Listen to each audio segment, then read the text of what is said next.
Okay, hello everyone. All right. Hopefully, hopefully my microphone is on and working good. Let's check my gains. Yeah, it looks good. Could be wrong. You never know. All right. Welcome everyone to the Black Betterment Broadcast. This is the 10th show. We have a special guest, but before we introduce our fantastic special guest, let's just do the routine. So let's stop that share. Let's see if we can do this at post haste. Voila. And then we go share again, da da da, and then we find the fantastic tab, which is located there. Da da. All right, so we're not sure where we show 10. There we go. All right, so once again, after much research, I have unfortunately concluded that currently Black people are collectively inadequate. Yes, this is the harsh reality of why we did a show called the Black Betterment Broadcast. Um, so hopefully we are going to achieve this process of improving and becoming more inadequate, or adequate, I should say. As time goes by, I'm going to hopefully practice Black Betterment. Now, before we do that on this show and generally interact with other people, we want to uphold the 4D values. And those values are, of course, discipline, dedication, dignity, and discernment. All right. Right, so let's make sure everything else is in place, and then that will help us get by. Voila. So, what is Black Betterment? Black people helping Black people on Black issues for betterment. That is what it is. So, today we have a fantastic guest who's actually been entered. So, we'll waste no time. And this lovely lady has actually prepared a presentation to speak about her topic. Just for people who are new who don't know, basically what happens is every week we invite any guest who wishes to speak about any particular topic regarding Black Betterment, and they're welcome to jump on early and give a presentation, have a conversation, have a back and forth one and two, maybe answer questions that come in the forum. And then towards the end of the show, we invite people to jump on to actually, talk about the topic, maybe engage with the speaker if they so choose, and just try to do something generally constructive to open up a bigger dialogue. So with waste no time, let me introduce Kushti. Are you there, Kushti? Is that right? Are you there? Let's make sure that everything is working. Hello? Yeah. Right. Hi, There can you you hear me okay? Very, very good. Very good. Right. So Brilliant. I'm glad that you're here. A very, very important person. What I'm going to do is I'm just going to give you the forum. Let me stop sharing this now. Stop. Voila. And it is your platform now. Introduce yourself and go where you want to go, and then we'll jump in when we need to. Okay. First of all, I'd like to say good evening to the family listening and give thanks to Black Raven for having me on today. Um, I'm going to share screen Okay, let's try that. and we're gonna just go through some bullet points just so we can keep track on what we're doing and where we're going with it. Just let me know if my screen's sharing okay. It I've is just now got the live when you're presentation in there. front of me, so So hopefully you yeah, should see my. now yep, they can see it. I believe I can see it on my screen, so that means the viewers can see it. What is wrong with this? Okay, so I'll only have my presentation in front of me for now, so I won't be able to see any comments or anything else pertaining to anything else in regards to StreamYard. So you're gonna have to help me out if there's anything I have to see. Okay, Definitely. so yes, as I said that I'm Kushti. My business is Kushti Cosmetics. And basically what my business does is it house brands from around the world that cater to women of color. I was initially storefront, and now I'm fully online. I did do exhibitions and things like that.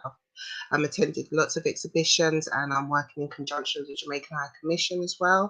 And we're breaking through with the Ghanaian one as well, which is good news. So we are progressing in regards to moving forward, stocking brands that are Black-owned brands and catering them to the community. And this obviously ensures that these are brands that are actually Black-owned. The ingredients are what they say they are. You know that when you're purchasing from a Black business and supporting within the community. So as we'll go on, it'll make more sense, and hopefully I can combine in my business. So if anyone has any questions in regards to my business after, I can answer that after. So that was just a quick, brief introduction of myself, and I'll just start in with what the actual topic is at the moment that I'm presenting. And the topic is, did Black business take full advantage of the BLM uprising or protests, and has this contributed to the strengthening and define sustainable Black betterment with business? So I think when we talk about Black business, it gets quite vast. There's loads of avenues we can go for Black business. And I just kind of wanted to pinpoint one area that's kind of really taking my interest at the moment regarding Black business. And so what always tends to happen is when we talk about Black businesses, for a number of reasons, there's a lot of questioning about what exactly a Black business is and defining what Black business is. So I thought we would just quickly run through some quick definitions. I'm sorry if I am preaching to the choir, to most, I'm sure, that are listening to this stream, but I just wanted to break it down so there's no misunderstandings going forward when we're getting into our conversation and going back and forth. So with my first bullet point, we've got the first business. So this is what I tend to get thrown to me is what people find as different definitions of a Black business. So we've got the first one, business which highlights Black culture, Black artists, music, staff, but not actually Black owned. So we've got things like BT, you know, you could say, example, YouTube has got a new section now called YouTube Black, which is solely to highlight Black people who are on YouTube and highlighting them and showcasing those Black YouTubers. So although there's not Black owned, they're heavily focused on the Black community, the Black culture, music, stuff, etc. There's loads of ways to go about it.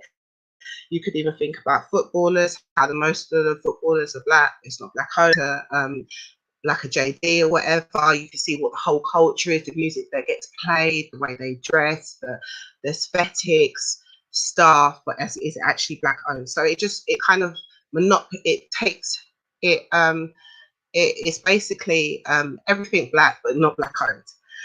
Okay, so I hope that was okay for breakdown. Second one was a Black-owned business who provides services predominantly for the community and has ethics, ethos, and a mission statement to support the community. So a Black business such as myself, that is actually a Black-owned business.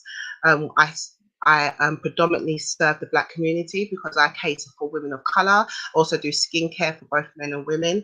So all of my products and services are aimed at within the Black community. I also do projects and things like that to put back into the community, and I love collaborating and talking to like-minded people such as Raven. And then you've got the other one here, Black-owned business who provides services to all communities and has an ethos, ethics, mission statement to support the community. So that's kind of self-explanatory. So again, Black-owned businesses that doesn't necessarily only sell to Black people, they sell to all. So they could be doing trainers, tops, anything that anyone can purchase. Can you hear me, sis? Can you hear me? I don't know if this is one question. Can you show the slide as a presentation? Yeah. Is that a possibility? I think top corner, yeah. A slideshow. I think it's a slideshow. Sure I think it's slideshow. You click on slideshow and it might do it that way. You know, so you have insert design thumbnail animation slideshow. Is that right? If you can't, that's So insert the next one is design. Then so it's the top tab. And you have slideshow. I'm assuming it might be that one. If you click on slideshow, which is one right one more. It's only because I think some people, because they might be using phones, it might be easy for them. So start from beginning. Well, do you reckon that might work? If you click on start from beginning, that icon, This one here. that might. Yeah, can you see it? I don't know. Yeah, that one. Will that do? Yeah, this one here. Can you see me doing it? Yeah, is it working? Oh, it hasn't shown up on our. Oh, wait, hold on. Something's happening. It's turning black. What might? Yes, that looks fantastic. So right now it says my business. Can you see it where you're at? Yes. Okay. Yeah. Apologies for that. Sorry, No. family. This is good. A bit nervous. I'm new to doing this You don't. You're doing good. Doing good. This is part of the show. We all learn technology here, so this is all good. So thank you for Sister Shireen for making that request. And there you go. You can carry on. You're doing fantastic. Carry on. There you go. Okay. Thank you. Thank you very much for that, sis. Okay, let me get back to where I was. So this is where I was. So I hope that that's okay to see now. Okay, so we was at so Black-owned businesses who provide services for all communities and has an ethos, ethics, or a mission statement to support the whole community. So although whatever their products or their services that they sell to all can buy, but when it comes to their ethics and their ethos, every month, every year, they have a commitment or some sort of structure to make sure that they pay back into the community. And the last that I tend to get, which is classed as a black-owned business, is a black-owned business who provides services for all communities, but does not particularly prioritize the community. It has, sorry, there's something in the way of that. One sec.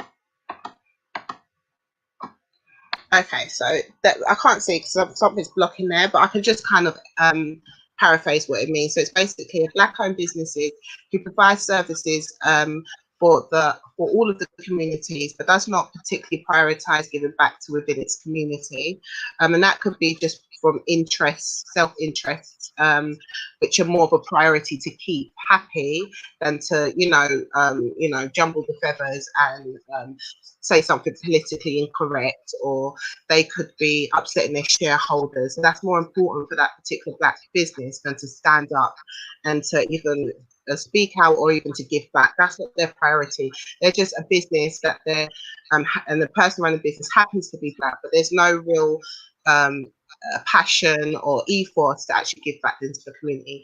And I think those are the kind of breakdowns of what the different type of black communities that there are. I hope that was okay. So I'm just going to go on to the next slide. Sorry, bro. Yeah, that was. Okay, cool. So what I wanted to say here is that I basically just want to focus on this particular black business. So this is the black business, or the type of black business that we'll be talking about going forward in this conversation. So a black-owned business who provides services predominantly for the black community and has an ethos or ethics or a mission statement to support the community. So I did say that this is the only one, but this also opens up to a black-owned business who obviously provides for everybody, but still has an ethos for supporting the community. Those are the type of black businesses that we're going to focus on throughout this discussion. So when you talk about black business, I say it's a range-wide way that you could go with it. So I just wanted to kind of narrow it down in regards to obviously the title. And I think when you talk about black business, you can't talk about black business without group economics. So I thought that I'd get a definition. I've sourced it here at the bottom here, which is from Creative Group Economics, where you could read a bit more about it if you have interest to. It says, what is group economics? What is group economics? While there is no formal definition, group economics can be defined as one group of people who have a common economic interest. That group agrees to actively and consciously pursue that economic interest together to create a sustainable and ensure an economy for themselves. That's like a nice, brief, easy breakdown of what exactly group economics is. So what I wanted to do is, when we talk about group economics as well, I tend to find that people tend to automatically just go to the Jewish community, and they just define it as that's what group economics is. And so what I wanted to do, I'm going to stop sharing because I'm going to share another a video. I wanted to get sorry, bro, it should come up soon. That's fine. Have I stopped sharing now? Yep, you have stopped sharing. So it's waiting for your new share. When it comes, I'll add it to the stream. No problem. So so when we talk about group economics, I tend to find that people tend to automatically go to the Jewish community, and it tends to be that just how we're happen to be born with melanin, the Jewish community happen to be born with this kind of way to be able to do group economics, and it's solely to them. And I just wanted to kind of tap into that a bit. So I'm going to go into this video now. Just bear with me. We're gonna share screen.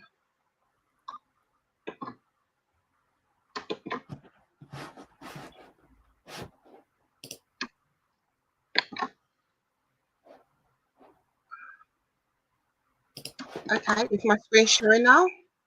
It hasn't come through yet. I'm sure it'll come soon. Have you? Let's make sure. Take your time.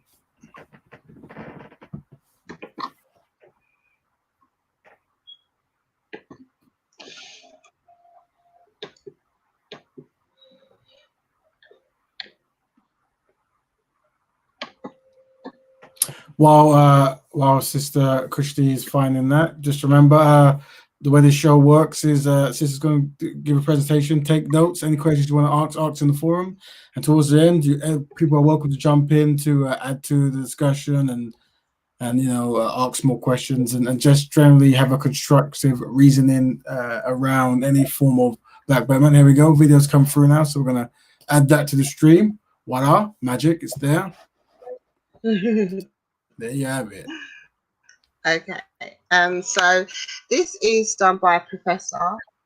Okay, brilliant. So this is an actual professor from Oxford. Don't worry, we're not going to listen to the whole thing, but I think it's interested to listen to what he says. Now, the question that got asked there is there a link between ethnicity and economics, which kind of ties into what we were just talking about. I just thought it would be good to get someone as a lecturer status, somebody who seems to be able to talk about the Jewish community without getting in trouble, and let them go for it and break down some information for us. So I'm just going to play that now. I'd like to welcome Derek Penzler, who is a professor of Israel Studies at Oxford. Could you full screen it? There you go. Professor of University of Toronto. Welcome to Knowledge at Wharton. Thank you for joining us today. I want to ask you, what are the features of the Jewish approach to economics and how that differs from other approaches? But before I get to that, I wanted to start with this idea of what do you think of pairing ethnicity with economics and looking at the two together, because that can be a controversial idea just starting off. It can be very controversial no matter how you approach it. It is sensitive. The fact is that until the 1930s, 1940s, it was very common for scholars, including Jewish scholars, who were really embedded in their communities, to write about the relationship between the Jewish religion or Jewish nationality and Jewish economic behavior. Nothing wrong, really, was attributed to it. Anti-Semites were making outrageous comments about Jewish economic behavior or domination, but Jews considered it a completely acceptable thing to do. And then came the horrors of the 1930s, 40s, Nazism, the Holocaust. And in the wake of that, a lot of the language that had been used to talk about Jews as a kind of an ethnic unit and an economic unit was discredited. It was considered no longer appropriate to talk about Jews that way. Even by Jews. Even by Jews. And so Jewish scholarship on the history of the Jews, tended to focus on anything but economics. Religion was okay. Politics was okay. Culture was okay. But economics was taboo. And very few people wrote on economics every now and then. And just in the last, I'd say, decade and a half, we now see young scholars who are now 2 generations removed away from from the Holocaust, who are beginning to take this subject up again. And after all, you can't understand any kind of group behavior without economics. So enough time has passed, it would seem. I think enough time has passed, although there are people who still are nervous about it because of the way that anti-Semites have made use of economic arguments to demean the Jews. Well, let's get into what some of these characteristics or features of the Jewish approach are, and how they may differ from other cultures, other countries, other nations. Well, one thing I would say, there's not a monolithic thing called the Jewish economy that sort of marches across space and time. It's just that there seem to be certain forms of economic behavior or economic culture throughout much of the Jewish world that seem to repeat themselves in many different circumstances. And it's hard to know how far back to go, but certainly by the time we get into the later Middle Ages up through early modern times, 20th century, the most important thing really is just one sentence, which is that Jews throughout most of history have not been peasants or aristocrats. Throughout most of human history, most people until recently were peasants. They worked the land, they often couldn't leave the land, and that doesn't encourage economic innovation, it doesn't encourage literacy, it doesn't encourage numeracy, it doesn't encourage entrepreneurship. And aristocrats are lords of the land, and they tend to be a warrior elite, and that also does not encourage innovation. So who innovates in a society? The middle classes, the townspeople, the bourgeois, or the burghers. Well, Jews have been for millennia primarily a people of townsmen. It might be a small town, it might be a large one. And they've worked in a mixture of crafts, but also in commerce. When people are doing that generation after generation, they develop certain comparative advantages, whether it's literacy or numeracy. And let's not forget the fact that Jews are connected with each other across space. The Jew in one town in Poland has Jewish distant family from another part of Poland or from somewhere in Germany and so on. So, Okay, can you hear me okay? Yes, we can. Fantastic video there. Okay, brilliant. So I'm going to go back to the slides. So I have to stop sharing and come back in to share the slide. And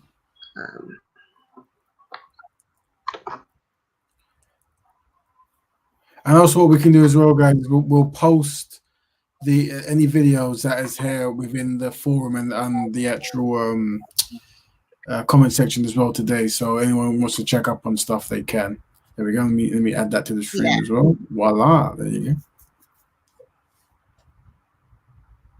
Okay, so I just wanted to do different examples of group economics. So we've broken down what group economics is. So we want to see different examples of different could you make that a slide? Doing it. Oh, sorry. Slide just for the small phone users. There you go. Sorry, family.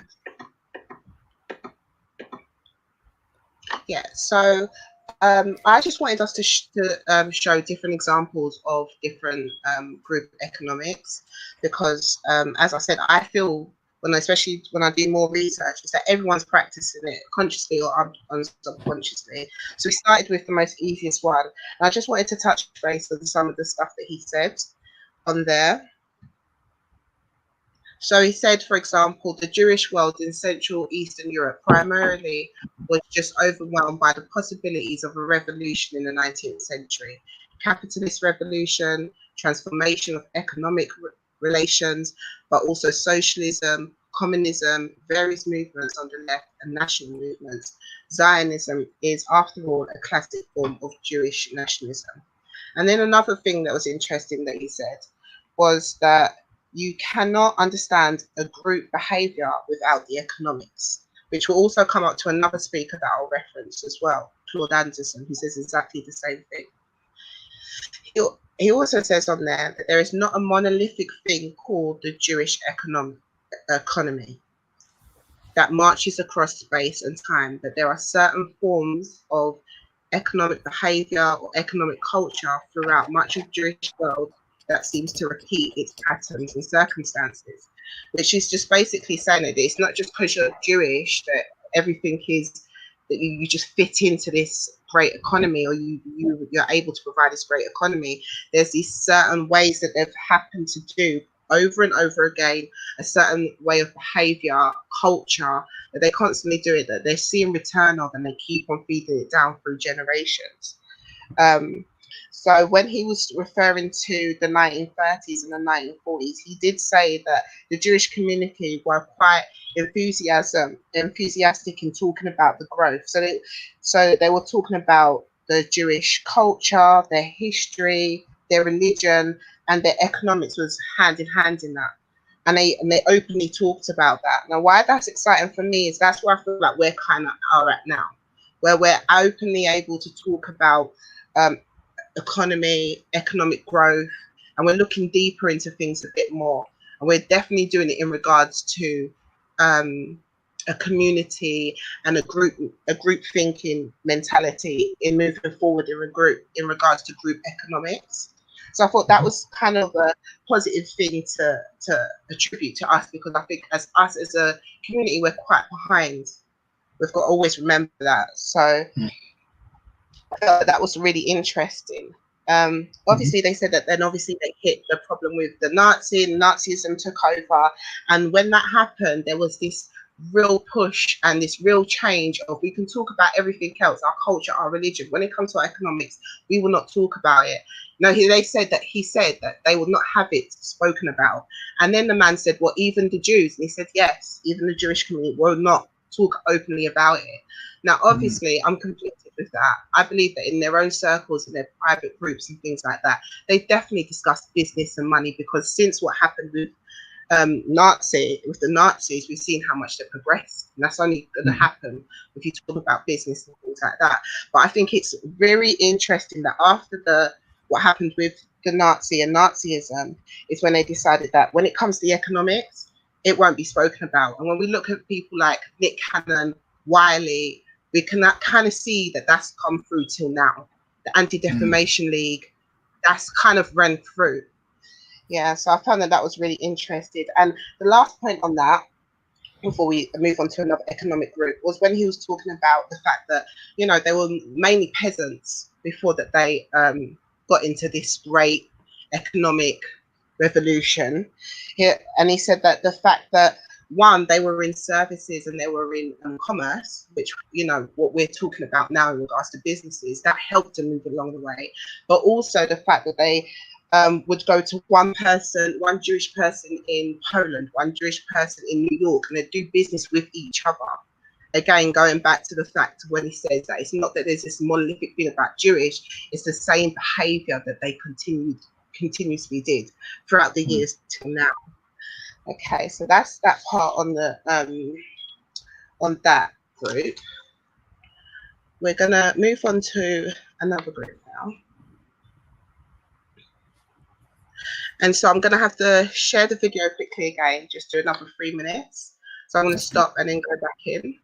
That's good. While Sister Christy's finding the video, just don't forget, have your questions ready, guys.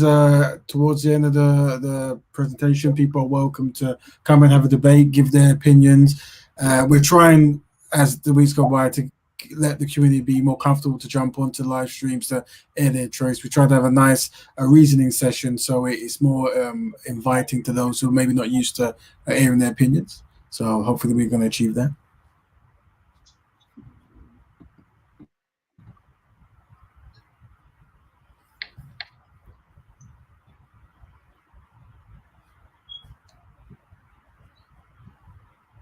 All right.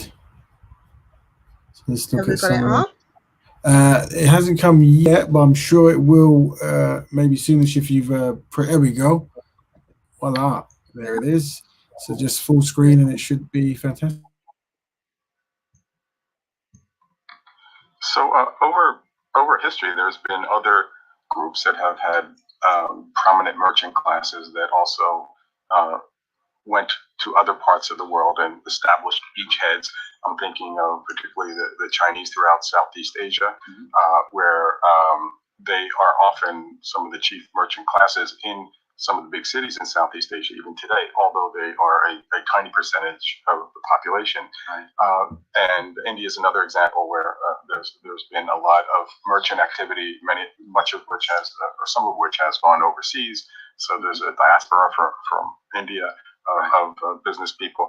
How do those groups, how are they similar to what's happened in Israel and to Jews over the years, and how do they differ? Well, there's two different ways of answering the question. One is that Jews, until really 1948, were almost like a periphery or a diaspora without a center. That is, spiritually, they had this notion of the land of Israel as their center, but that wasn't really their physical demographic home. So they were like a donut, as it were, but there's no center in the donut. And they dealt with each other throughout the Jewish world. So you've got that Jewish merchant in New York who's got the colleague or the relative in Cleveland and someone in Los Angeles. So there's a lot of horizontal integration. And something similar happened, of course, with, let's say, Indian merchants throughout much of Africa, throughout British Africa. The difference is that there was a homeland. There was a homeland, and although some of these Indian merchants never saw that homeland, some of them did. You have Mohandas Gandhi, for example, who's, in his case, an attorney from Gujarat in India, but then he winds up making his career partially in South Africa and then comes back to India. There is a center. There's a place to go back to. For Israel, for the state of Israel, that only happens in 1948, and you have a state. But until really the 1970s, you don't have lots and lots of Israelis living abroad as you do now. Now there's an Israeli diaspora of, who knows, 500,000, as many as 1 million, living in the United States. They have very close ties, including economic ties with the state of Israel. So I'd say now the Israeli diaspora relates to Israel economically the way that the Indian diaspora or the Chinese diaspora of the past may have dealt with their homelands. So it's become more similar since It's becoming more similar because Israel's a normal state in that sense, and the Israeli diaspora is a normal diaspora. Israel. Okay, so I'm just going to stop there and go back to the slides.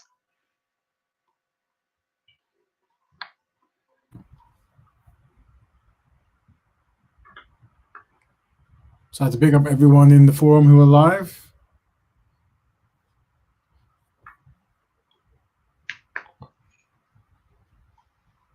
Okay, just let me know when you can see the slides. It's come right, and don't forget to full screen it if you can. Add to stream. There we go.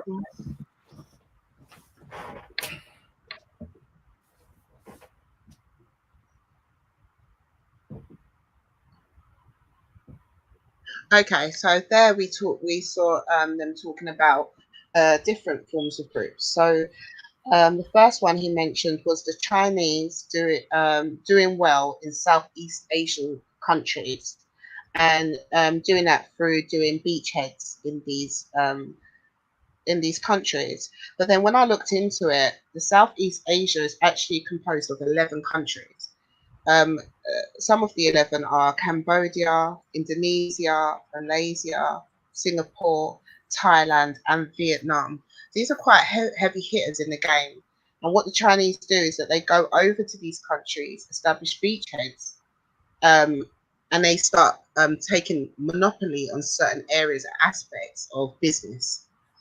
Okay, so that's another form of group economics, because what they do is, what he's saying is that they take the money in, they send it back home, they use back home banks, they lend from back home banks, they only employ their own, they keep it very within in-house. And if you want anything in regards to that sector, if it's fabrics, for example, the only person you could go through is them.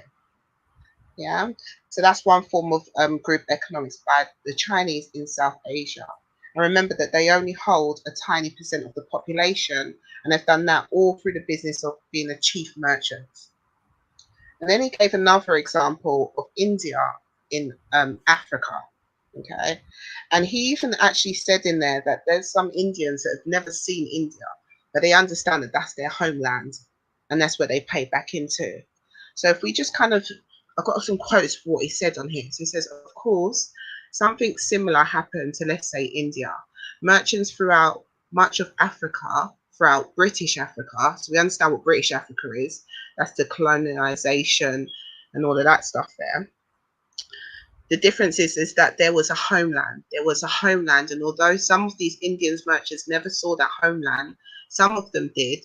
You have the Mahatma Gandhi, for example, who was an attorney from Gujarat in India, but then he winds up making his career partially in South Africa and then goes back to India. There is a center, there is a place to go back to. So I think that that's very interesting, because I think that ties, when I heard that, ties into, for me, about Mugabe and Zimbabwe and them ousting the Indians out. And there was a lot of that was about the tensions within the black people in Zimbabwe feeling that they weren't getting access to business in that business sector and service sector. They were getting cut out. They weren't getting any bring-ins, and yet the Indian populations were growing in wealth in regards to that. Again, the Indian people in that country was practicing group economics. You can't get in. We're in. Don't care if we're whatever country we're in. We're sticking together. We're making the money, and we're not going to let you in. So I just found that those parts were really interesting in regards to group economics, and I think it kind of brings home to show that it's not just one group that does it. We have it with it's been done. It's happening all around us. It's whether or not we want to catch up and actually play a game, because the game is happening. It's whether or not we're going to participate in it. Okay, so let me just go on to the next slide. Okay, so the next slide, after saying what is group and economics and people who benefit of it, I've got another video. This will be my last video, guys, and this is of with someone called a professor called Claude Anderson. And I just think that what he will do is help me break down the last kind of section, because we're coming up to the end now, of why group economics is so important. Sometimes I think that we look at it so petty. You might just think, well, why would I go to that black business, or why should I help that person? Is it just about benefiting them?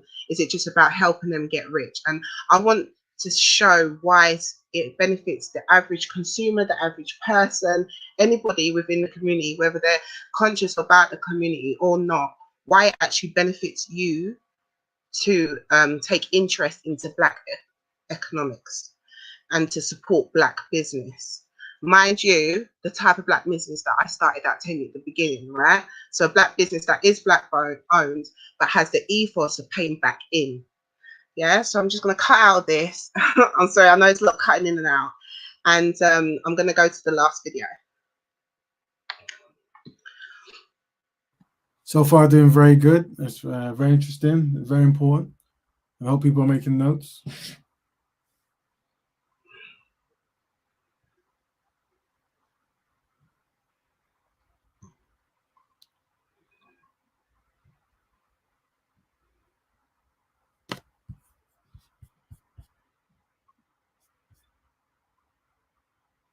There Okay, let me know. Yep, you on? There you have it.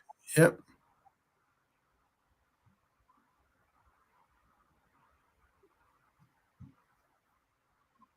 Always economics, because the first floor is always economics, because racism is economics.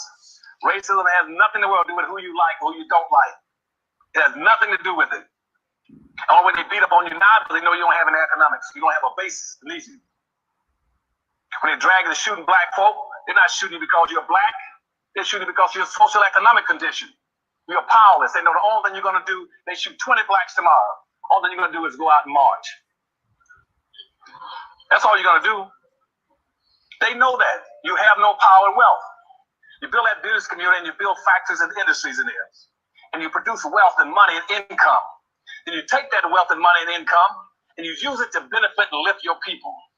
And you use it also to take the surplus capital and you go to the second floor in that 5-story building. On the second floor in that 5-story building, that's politics. That's politics. That's where your politicians are. Quit letting people mislead you about voting. Voting ain't worth a damn if you don't have an economy. I have run political campaigns for presidents, for governors, for attorney generals, for congressional people, for mayors, and city council people. Politics of voting and politics ain't worth a quarter in voting if you don't have an economy.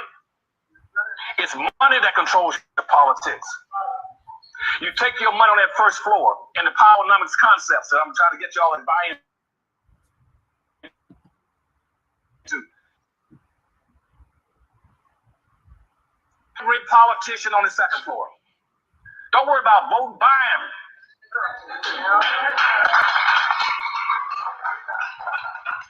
Be just like the mafia. Be like the mafia. Just buy them. If you can't, you don't have enough money to buy them, then rent or lease them for a while.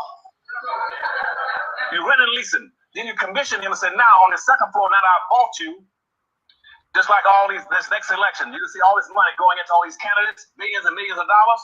You're buying those politicians. You buy them on the second floor. And then you tell them on the second floor, now, under the powernomics principle, I bought your rear end. You now take your rear end to the third floor. And on the third floor, that's your court system. I don't care whether it's Supreme Court or the local superior courts, or county courts, or city courts, or state courts.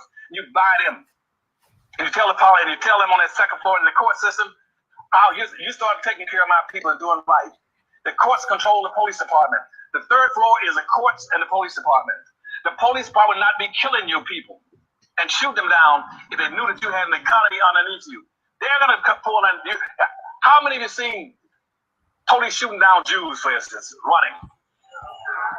How many times have you been shooting down Asians? How many times have you heard them shooting down American Indians? They only shoot down black folk. You don't have an economy to dictate to the police department or to the court system.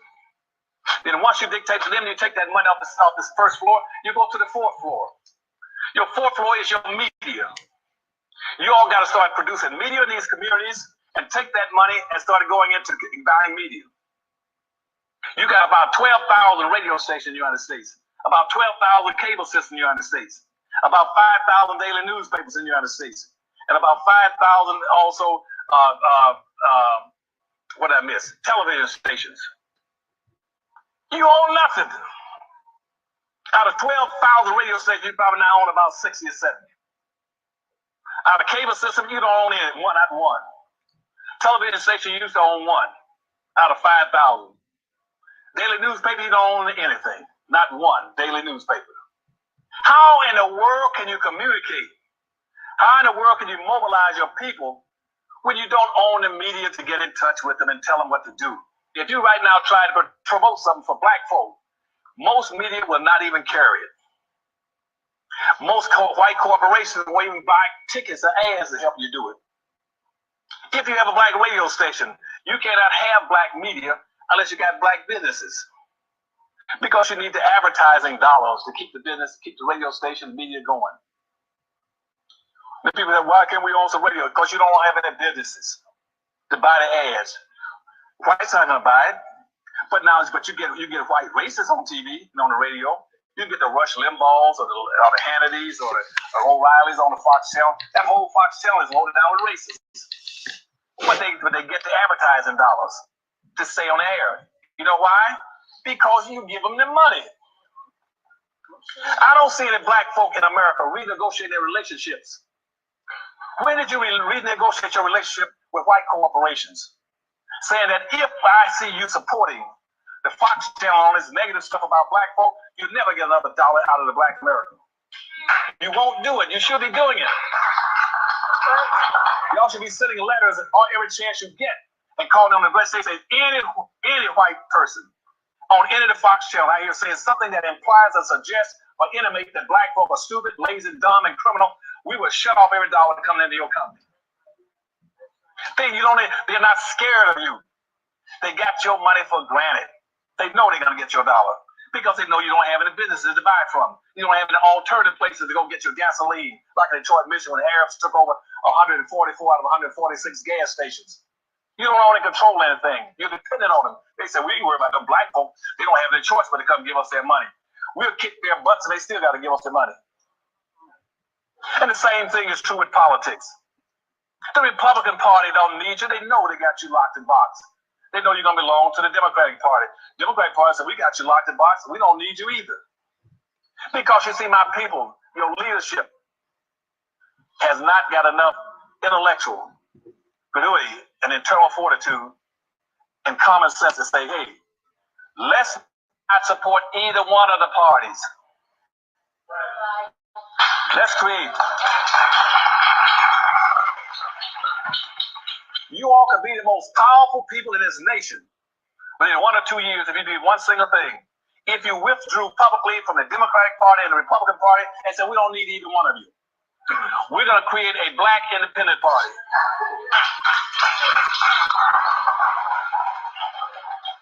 And in that black independent party, we're going to trick you all because we're not going to run any candidates. I wouldn't run any candidates. I would create me a black independent party. I wouldn't run not one candidate. But I would say this. We're going to vote as a block. You're going to get 43 million black votes. And we will deliver that 43 million black votes to whoever promises most and delivers the most to black folk. We don't care what political party you belong to. You can be, we don't care whether you're a black person, a white candidate, a pink candidate, a yellow candidate, or just an outright Sambo. We don't care. We will vote for anybody who would deliver and promises the most to black folk. That's the way you play politics. And I guarantee you, from all my years in running campaigns, every politician would knock down anything to get to your door. He said, you know what? If I deliver something to black folk, I can pick up 43 million black votes. Hell, I don't need a lot of people. I only need it. I'll be there. Even though Hispanics have bypassed human population, might have about 43 or 45 million Hispanics in the United States, their turnout rate is only 20%. You still got them beat. Hispanics might have picked up the population, but they don't have the voting capacity yet. You can deliver and become the most powerful people in this country if you started voting as an independent bloc. They say we move as a group. We move as a fist rather than fingers. And we'll stay together and we'll take care of each other, we'll buy for each other, we'll support each other, and we'll look after each other. And we'll make our dollars bounce in our community on that first floor. We'll make it circulate 8 to 12 times before it leaves black hands. Hispanic money in America bounces 6 to 7 times in the Hispanic community, all over LA. White money bounces 8 to 12 times. Asian and Arab money bounces 13 to 14 times. Jewish money bounces 18 times. Right now, black money doesn't bounce once because you're committing social economic suicide. You can be the most powerful people if you learn how to organize and play as a team. Now, doing that, now the last floor, and then the other part. Last floor is the 5th floor. The 5th floor is education. Don't keep going around telling black folk that our future rests in education. It is not. Education is about as useless as the black vote. It's about as useless and as wasted as a black vote if you don't have what? An economy. You can educate these black kids, they have no place to go and use it. Education is a tool, just like a hammer and a saw. I got all kind of black kids graduating from school every year with all kind of degrees. Master's degrees in this, master's degrees in that. They can't master a damn thing because they ain't no place to go. Whites don't need them in their business and don't want them. So you're educating your kids to get an education and leave your community, go to somebody else's community, look for somebody else's business, work at somebody else's job, producing the wealth, power, resources. What's the difference between that and a slave? You're still in the same spot. You should be saying, go off and get an education and come back home to our community and build things for us.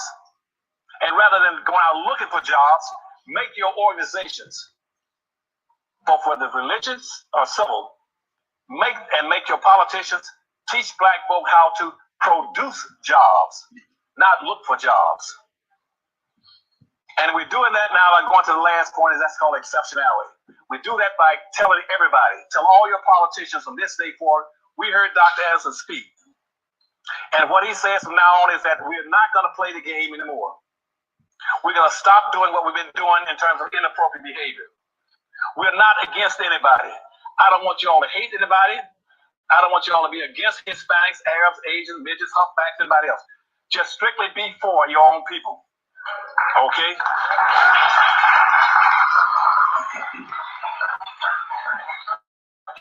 Racism is a team sport. You either play as a team or you lose by default. Okay, I'm just going to go back to the slides. Mm-hmm. Very powerful words there by Claude Anderson. The author of Paranomics, if you guys haven't heard it. Definitely. We'll be pushing these links in the forums and then the comment section, so you'll be able to click this in your own time to have a view of those videos when you need, and maybe pass them to others.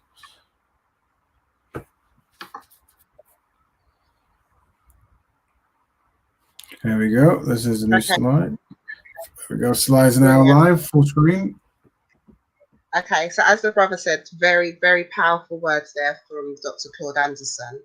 And I just wanted to go back to what we was talking about and how it all, again, gels in. So what we was talking about is why does this group economics so important. And I just thought no one could say it better than him and the structure that he does it. So if we just recap on his levels, we started off with economics, which is the business, right? And he was saying that that's our base. That's where everything will come from. That's our power source. And that is the businesses. But once we have the money in the businesses, we then move up to politics. And what he was saying was to buy them, rent them if we can afford, if we can't afford to buy them. And that's just basically manipulating where new legislations, laws, and things like that actually come in to support what we want, because they are working for us. That they don't take for granted that, oh, black people just vote Labour, for example, or black people vote a certain way in a different country. That actually you have to work a bit hard for them, and we want to, because they've got money, they've got infrastructure, they've got business, they'll help us finance our campaigns, they'll help sponsor us with so and so we have to listen to them. At the moment, there's no reason to listen to us whatsoever, and that's what we're finding in the society now. And then he went on to police and courts. And one of the quotes that stood out for me was that he's not the police are not shooting Jewish people, Chinese people. Again, what's the link there? These are the same groups that I stated earlier on that are practicing group economics, that have a base. So you can't mess with them. Then he went up to media.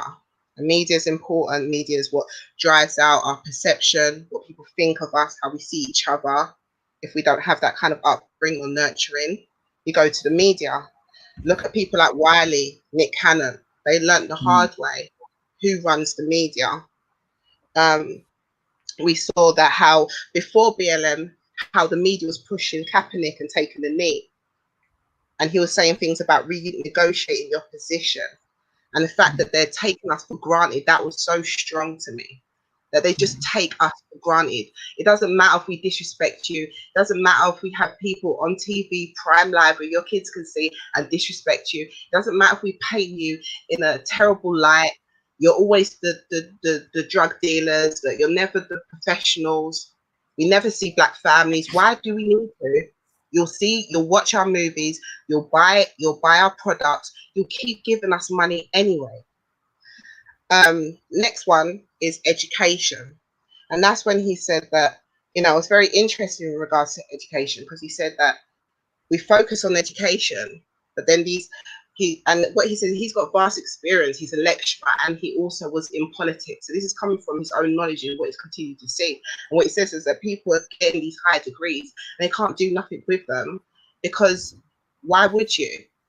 And this is what I was sitting down and talking about my partner with as well, is that there's a set of elite as well. So if you think about even in Britain now, is it Eton? Most of the MPs come from a particular place where they study. Eton and the other affluent places where they get educated. And the reason why their education is different from ours is because it has to be. There's no need for people like in the state schools, or talking about us, black people, to even aspire to that, because they've got that covered. They've got their set 1,000 or their set 2,000 in that elite education system, who are molded to go into these roles of MPs. It's set for them. The rest of us are trained to be workers and not to be, like what he says, producers of jobs, producers of businesses. So I thought some of that was very powerful. And I think this is the reason why it's not just about, oh, why does it matter if I support a black business? This is why it matters, because if you want better schooling, if you want more after school clubs, if you want more stuff for us, the only way we're going to get it in this capitalist country that we live in right now is through business.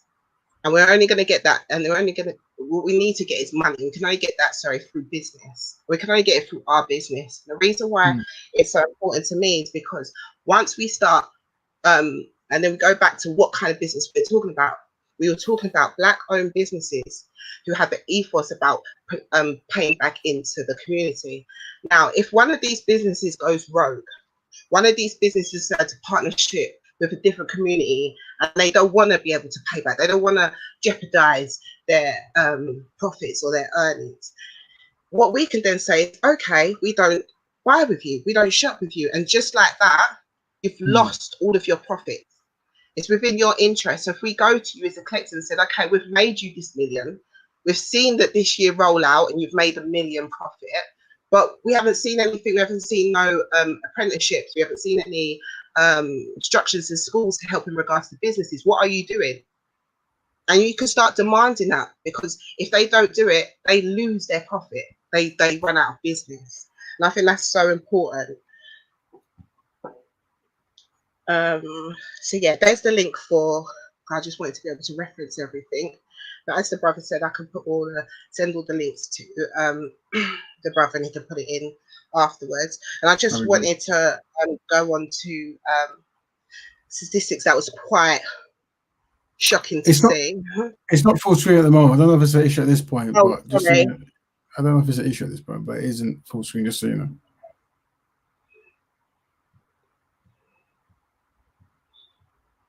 It should be right about now or any second now. There you go. Yeah, no, we can So, see. So I think this was some of the shocking statistics that he spelled out. That the Hispanics within LA and where they have their hub of their communities, their money is getting moved within the community 6 to 7 times. The white community is keeping their pounds or dollars within their community 8 to 12 times. Arabs and Asians are keeping it within their community 13 to 14 times. The Jews are bouncing the money within their community 18 times, and black people doing it 0.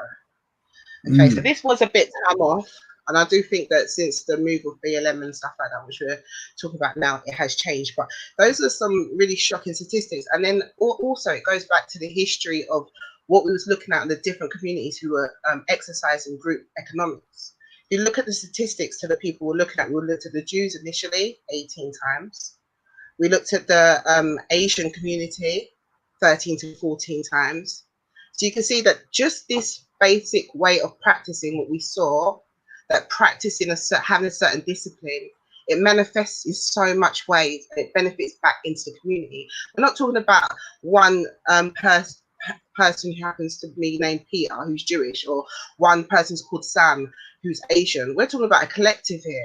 That means that anybody who is Jewish or Asian, they kind of fall into that. They benefit somehow into that. And that's really important. And then this is something that the sister sent over here as well. And I just want to, Sister Shireen, figure out, she sent this over to me. I just want to kind of read this part here. And this is more about the UK side of things. So it says, I'll read it if it's not big enough. The spending power of Britain's black population is 300 billion. In America, the black population spending power is 1.1 trillion. However, the black pound dollar daily circulates within the community for a day. Conversely, a pound dollar circulates in the Asian community for a month, and in the Jewish community for approximately 20 days, and in the white community 17 days. So I think this all kind of ties into the type of different economies that are actually practicing group economics and succeeding in it. And I think a lot of people are doing that. I just feel that there's a game getting played, and we have to at this point get in order to even protect ourselves, or even to have a stronghold to protect ourselves. And that's why it's so important to have black businesses. My last part on this was just kind of about the BLM. So it's just basically understanding that obviously at the time now, the BLM uprising and protest, was there any opportunities presented, and who took advantage of them? Spotlight shows on businesses, especially those who profited from the community. It turns out, well, we already know there's a lot. So I'm just gonna stop sharing now, and we can kind of discuss that. Or we can stop sharing now. I do have some clips on the internet of just statistics, more of businesses and how they acted, to be honest, since the BLM uprising, which I just think is really interesting as well. We can kind of stop there because I don't want to go too much over time. That's fine, man. You can land when you need to land. You're giving some good information. Okay, I'll just quickly go on to it.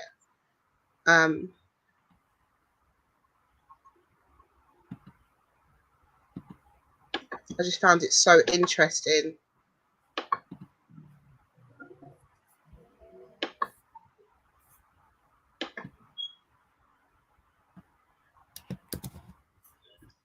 If we kind of like cast our minds back to when, you know, the death of the brother of George Floyd, and then what sparked after that, if we kind of really just try to remember the beginning time and not so much now, it was really, really different for me. I feel like now was a bit more predictable. Then it took on something different. And this kind of highlights what I mean. So it says here, brands which often remain silent when it comes to social justice issues began speaking out, along with ad agencies, media professionals. For example, Nick was quick to release a 60-second spot encouraging Americans to not turn their backs on racism, with a twist on its long-used tagline, "For once, don't do it." Other brands, including YouTube, NFL, Disney, Amazon, Netflix, followed suit. So what started to happen was, you know, as we saw, is that everything changed, and it wasn't just black people, white people were coming out and protesting in their mass. They were standing in front of black people.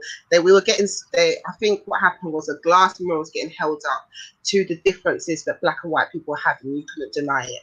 You know, the fact that you'd see the black protesters getting attacked, the white people go in front, they weren't getting attacked. People, and I think it just shocked kind of more so the white liberal community.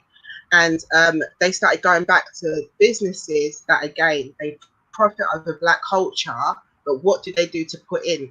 So the first step that I felt like a lot of business went to was like, okay, you know what? We don't normally speak out, but we're going to speak out. We're going to say how, you know, how disgusting this is and how we don't agree. And I feel like a lot of them put a lot of money into it. So I hope you can still see this next page that I've gone into. I'm going to read a bit here. I felt that this was a bit interesting as well.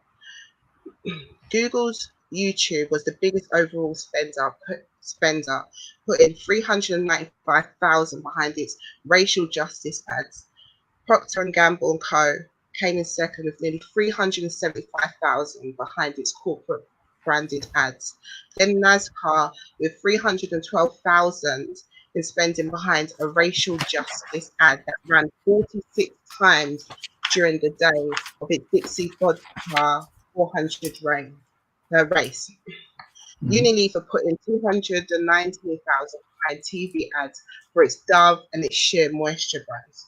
So for a community that was getting hard hit, for a community that's not so important, those are some big sums that these big businesses were putting in pumping into adverts.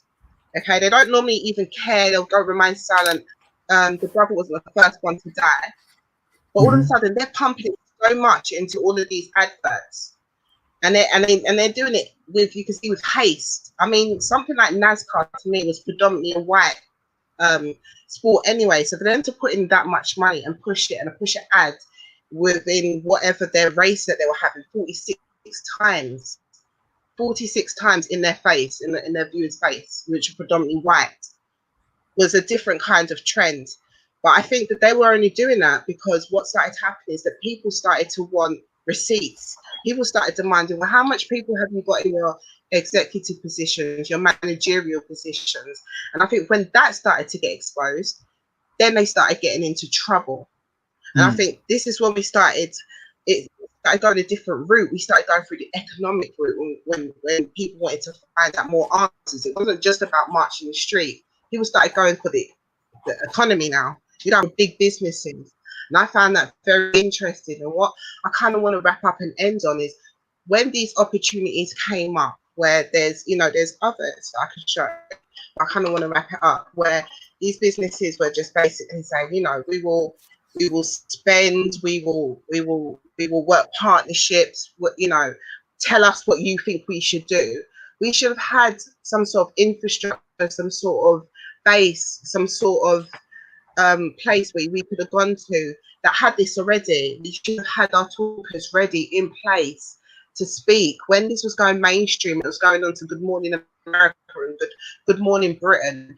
We shouldn't have had tokens talking on behalf of the issues that happen with Black people. We should have had people within the community, especially the conscious community, you know, to speak up and be those people who slide in there and say, look, this is what it is and this is what we need. And I'm just saying that that's why we go back to the question of when the uprising and the BLM and the protests happen, knowing the brand of business, knowing how important business is, knowing how much businesses will spend at ads to show that, you know, we need you, we can't lose you. What did we do? Did we utilize that? And I don't want to end in saying that it's gone, because I think that it's still happening. There's still loads of links and stuff like that I can send. There's different businesses in different sectors where, you know, there are people offering grants, partnerships, and things like that. But I just said that I just think that in this time, and if something like this will happen, which I do think it will happen again, unfortunately, we need to have certain people who have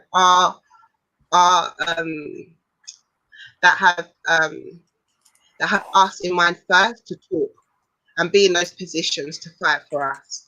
So that's where I kind of want to end up in, and just realizing your power, really. So I'm ready to open for debate if you like, and yeah, nice. That was my presentation. Well, let me just start by saying a great presentation.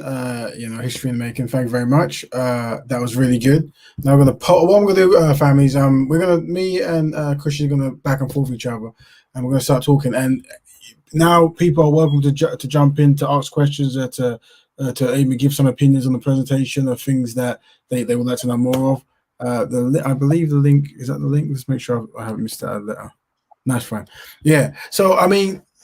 Sister Christian, well done. Very, very informative, very, very good information there. It's a privilege. So at the beginning, you mentioned. Did you say there's 4 types of Black business? Am I right? Did I hear correctly that you highlighted? Yeah. So I kind of highlighted what I mean. That's usual. We've got a person called Sankofa Rising. I want to add them. Is it okay if I add them now, Kushti? Is it okay? Yes. And Ted. Yeah. All right. So we're just going to add you guys. Introduce yourselves, and then we'll just start circling. So we have Ted and Sankofa Rising. Welcome. Hello, Raven. Hello, Kushti. I've been watching you for a long time, Raven, at Speaker's Corner, and I like the thing you're pushing through for the community. The one question I have is that, like, who are like our policymakers in the community that can actually push forward our agenda articulately? Right. We don't need celebrities no more to do it for us. We need like policymakers. Like, who are the policymakers in our community?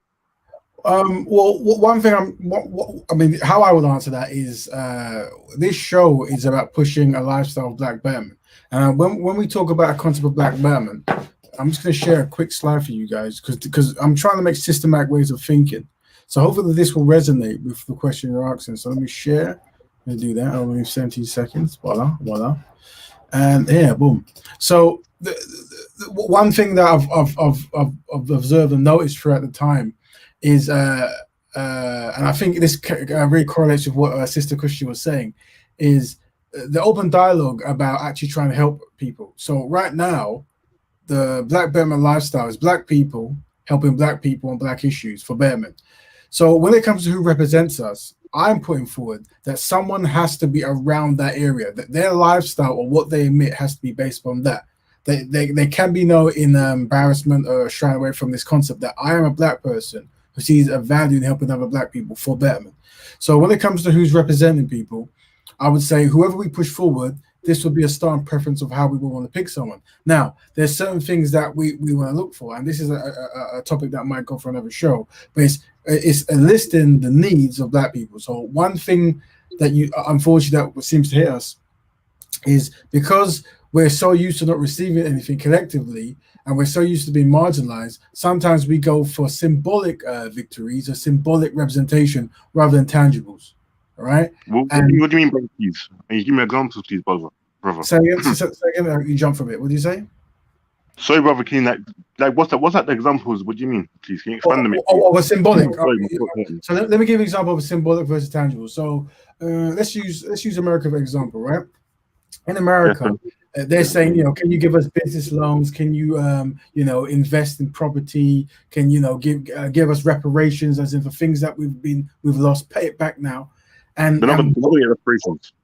I know. Well, what I'm saying is, well, we don't know to be honest, but if you look at the story of Japan and Jewish people, they did receive reparation. But let's put reparations aside for a minute. Those things I described about like building up communities, starting business loans, and this kind of stuff. Those things are tangibles. What's not tangible is something like I know you see like dancing. Like, saying I enjoy dancing with black people, like I like singing with black people. So what you tend to find is in America is like a very hyperbole kind of place. You can see things in your face. When a lot of politicians go to black communities, they will tend to go to more the musicians and these kind of people, and then they'll dance. Yeah. True. So the Bon James stuff, Usher and them, man.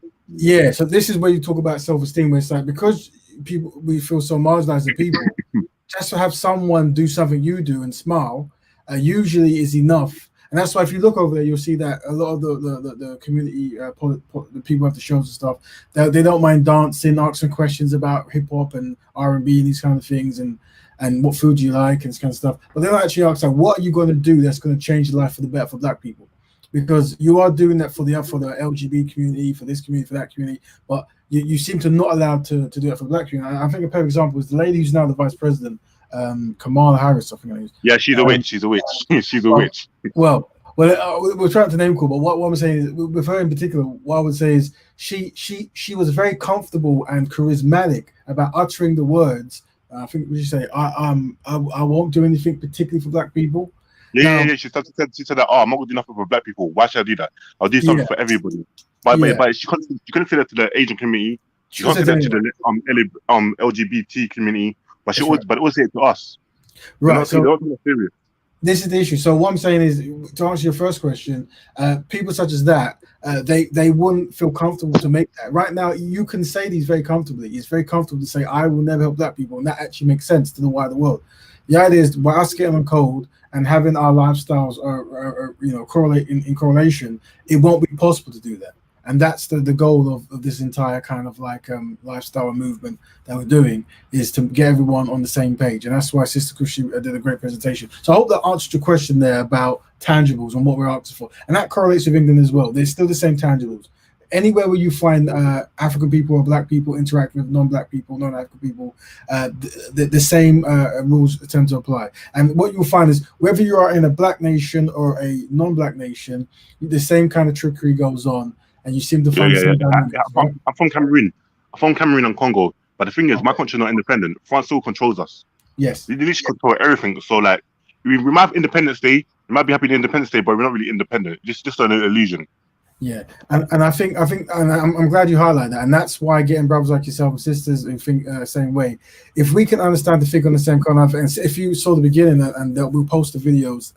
There was a Jewish gentleman who was talking about how Jewish people they realized they were under some kind of challenges, and there was a glee and joy at the concept of coming together to fix it. It made sense that they were practicing. So, but like I said, let's get through Sankofa Rising. Question you want to ask? And Sister Kushti, you're still there, of course, so everyone can jump in. Greetings. Yes, my first time listening to Rap Raven. I've been on your show, give thanks. But I definitely want to rise up Sister Kushti for her presentation. I never got the fullness from the beginning, but it was definitely very thought-provoking and a necessary presentation. I always, with these types of discussions, I think in terms of modern time language, when we talk about getting on code, I think probably that's the easiest one to digest and understand at this present time. But I always say, I think the biggest thing that is missing from the conversation and the understanding of when we're looking at other races, if we put it that way, or we say different communities, is culture. Mm-hmm. And Dr. Claude Anderson, even though he doesn't talk about it, and any of the other speakers, really, that's still that's still what they're talking about, because economics is not divorced from a people's culture. So if we're looking at the Jewish community or the Asian community, or in London, the Polish community, everyone's culture is what is directing them in what they're supposed to be doing. So not just in terms of creating the businesses, but for why. So the businesses invest in the education. So most communities have their own Saturday schools or their own full-time schools. Like Lord Anderson was speaking about, we let our children go. What's the purpose of education? Education is to empower. So, we do feed a false sense of security, but in terms of saying, yeah, go and get a good job, even though we know how the system is designed against us collectively. However, we are, when we talk about being pacified over the ages, we are proud. And it's not to be proud. It's not to be proud of our achievements, but when we are excited to be the first in this industry, the first, there's not a whole heap coming behind, and we're never gonna. Sorry, I have a rebellious 2-year-old, but we're never gonna take over the company and then it's going to become a black owned. That just doesn't exist. So, I think people call it the brain drain. We're taking from ourselves to give to somebody else, and we're not empowering ourselves. We're not building our own industries. We're not, like he said, creating our own jobs and producing. So if we're not making sure our children are being educated to bring that level of knowledge and innovative creativity back into our communities, then we're always losing.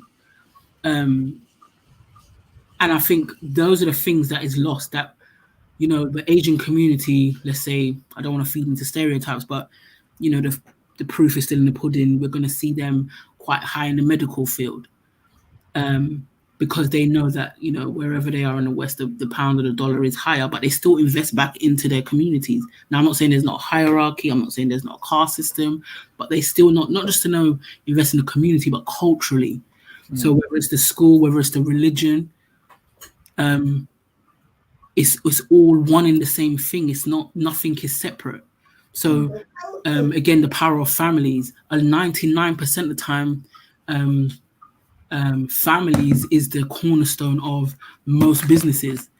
It's very rare in other communities that the businesses that we see as powerful businesses or not. Even the corner shop in your local area, if you live in London, it's a business. It's a family business. Do you get what I'm saying? So everything is, why I say culture is because everything is interlinked. There's no individual, nothing stands alone. There's no compartmentalism in terms of looking at building economy and business and how it's supported. So like I said, maybe the terminology is about getting on code and reframing how we speak about culture, but we cannot escape culture. That's the main thing that I think I want to say. I was going to say something else, but my train of thought. But when it pops in your mind, just bring up. This is what this catches back. You said a lot of good stuff there. And I think culture is things you do. Yeah, it's a repeated things you do as part of your identity and your heritage. And I think one thing I'm trying to do. We have a new member. Let me just stop sharing this. Welcome, C Big Avail. Welcome. Let me share this. Yeah. So with culture, we agree. And what I would say is, what I'm trying to do is collate as much information as possible from everyone and ask the question: what are the, in every single area of activity, what is it that we want Black people to be known that might actually work towards our collective benefit? And with that, create documentations of education that try to get everyone on the same page. So all these areas of disciplines, we're aware of what is needed for a betterment, and that is what I would include in culture. By the way. Also, if you're not on, feel free to mute the mic just in case you get feedback or it picks up. I sometimes forget to do that. Sorry.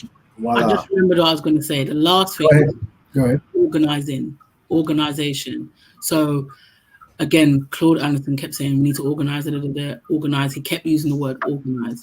And again, where education is important, not in terms of the side of ourselves, but learning about our history and our political history as Black people, wherever we are on the planet. Yeah, I think it's important in a sense that we have been conditioned now to think that organization is a negative thing, to be organized, destructive, it doesn't serve any purpose. Just all these negative things in regards to the Black community, but every other community is organized. Every other community has a form of organization. Every organization has different levels of leadership. It doesn't exist. There is no community. There is no other race of people that exist without levels of organization and understanding the discipline. And it's not about behaving as robots, but there is a level of discipline. There is a level of, again, being on code, and there is a level of I can't remember the word is, but it's the long and short of it is that it's necessary and important for any community to thrive and develop, especially when we're talking about business. There has to be organization collectively within it, not just within your one entity of by yourself. Individualism is a cancer within any community. So even if we might see standout people in different communities, they're still moving as a collective. Just some people might stand out more than others, whereas we have been sold that you're an individual and don't look back for anybody. It's a killer to us, and organization leads the way. Yeah, no, I hear that, and that's that's something that I personally tried to correct on. That there's definitely a value in organizations, and having management in key roles is necessary. People who are specialized in certain areas, who manage certain roles and organize people and utilize their best skill set towards the collective betterment. Is there any questions from anyone else? I might have muted everyone's mic just to make sure there's no feedback and stuff. But if you are speaking, your mic might be muted, so just be aware of that. It happens sometimes. So we have Brother Ted, we have Sister Sankofa, we have obviously Kushti did a great presentation. And we've got Bigger Vale, who's just joined, whose mic might be muted. I don't know if he's aware of that. But any questions now, especially towards Sister Kushti? Any questions? Let us keep going. Hello. Hey, how's it going?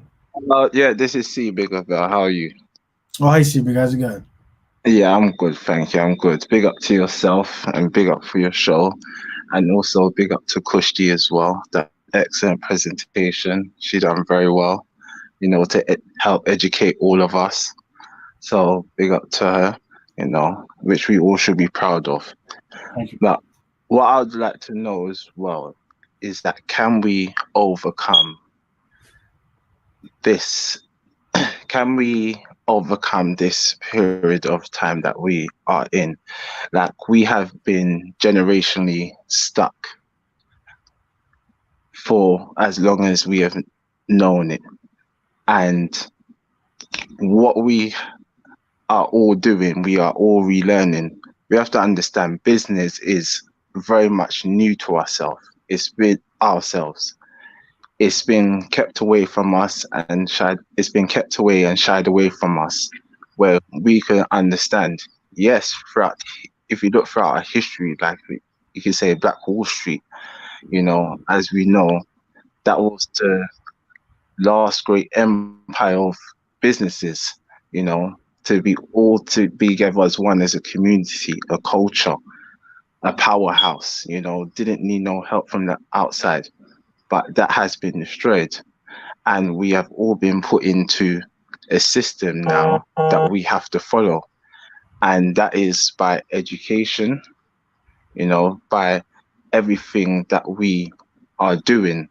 We rely on the system to educate our children. We rely on the other cultures in regards to work, looking for a job in everything practically what we're doing. We're always stretching to the other hand. But can we do it within our own community? Like we've got the Black Pound Day, but yes, it is a very great and powerful thing. However, are we supporting it as we should be?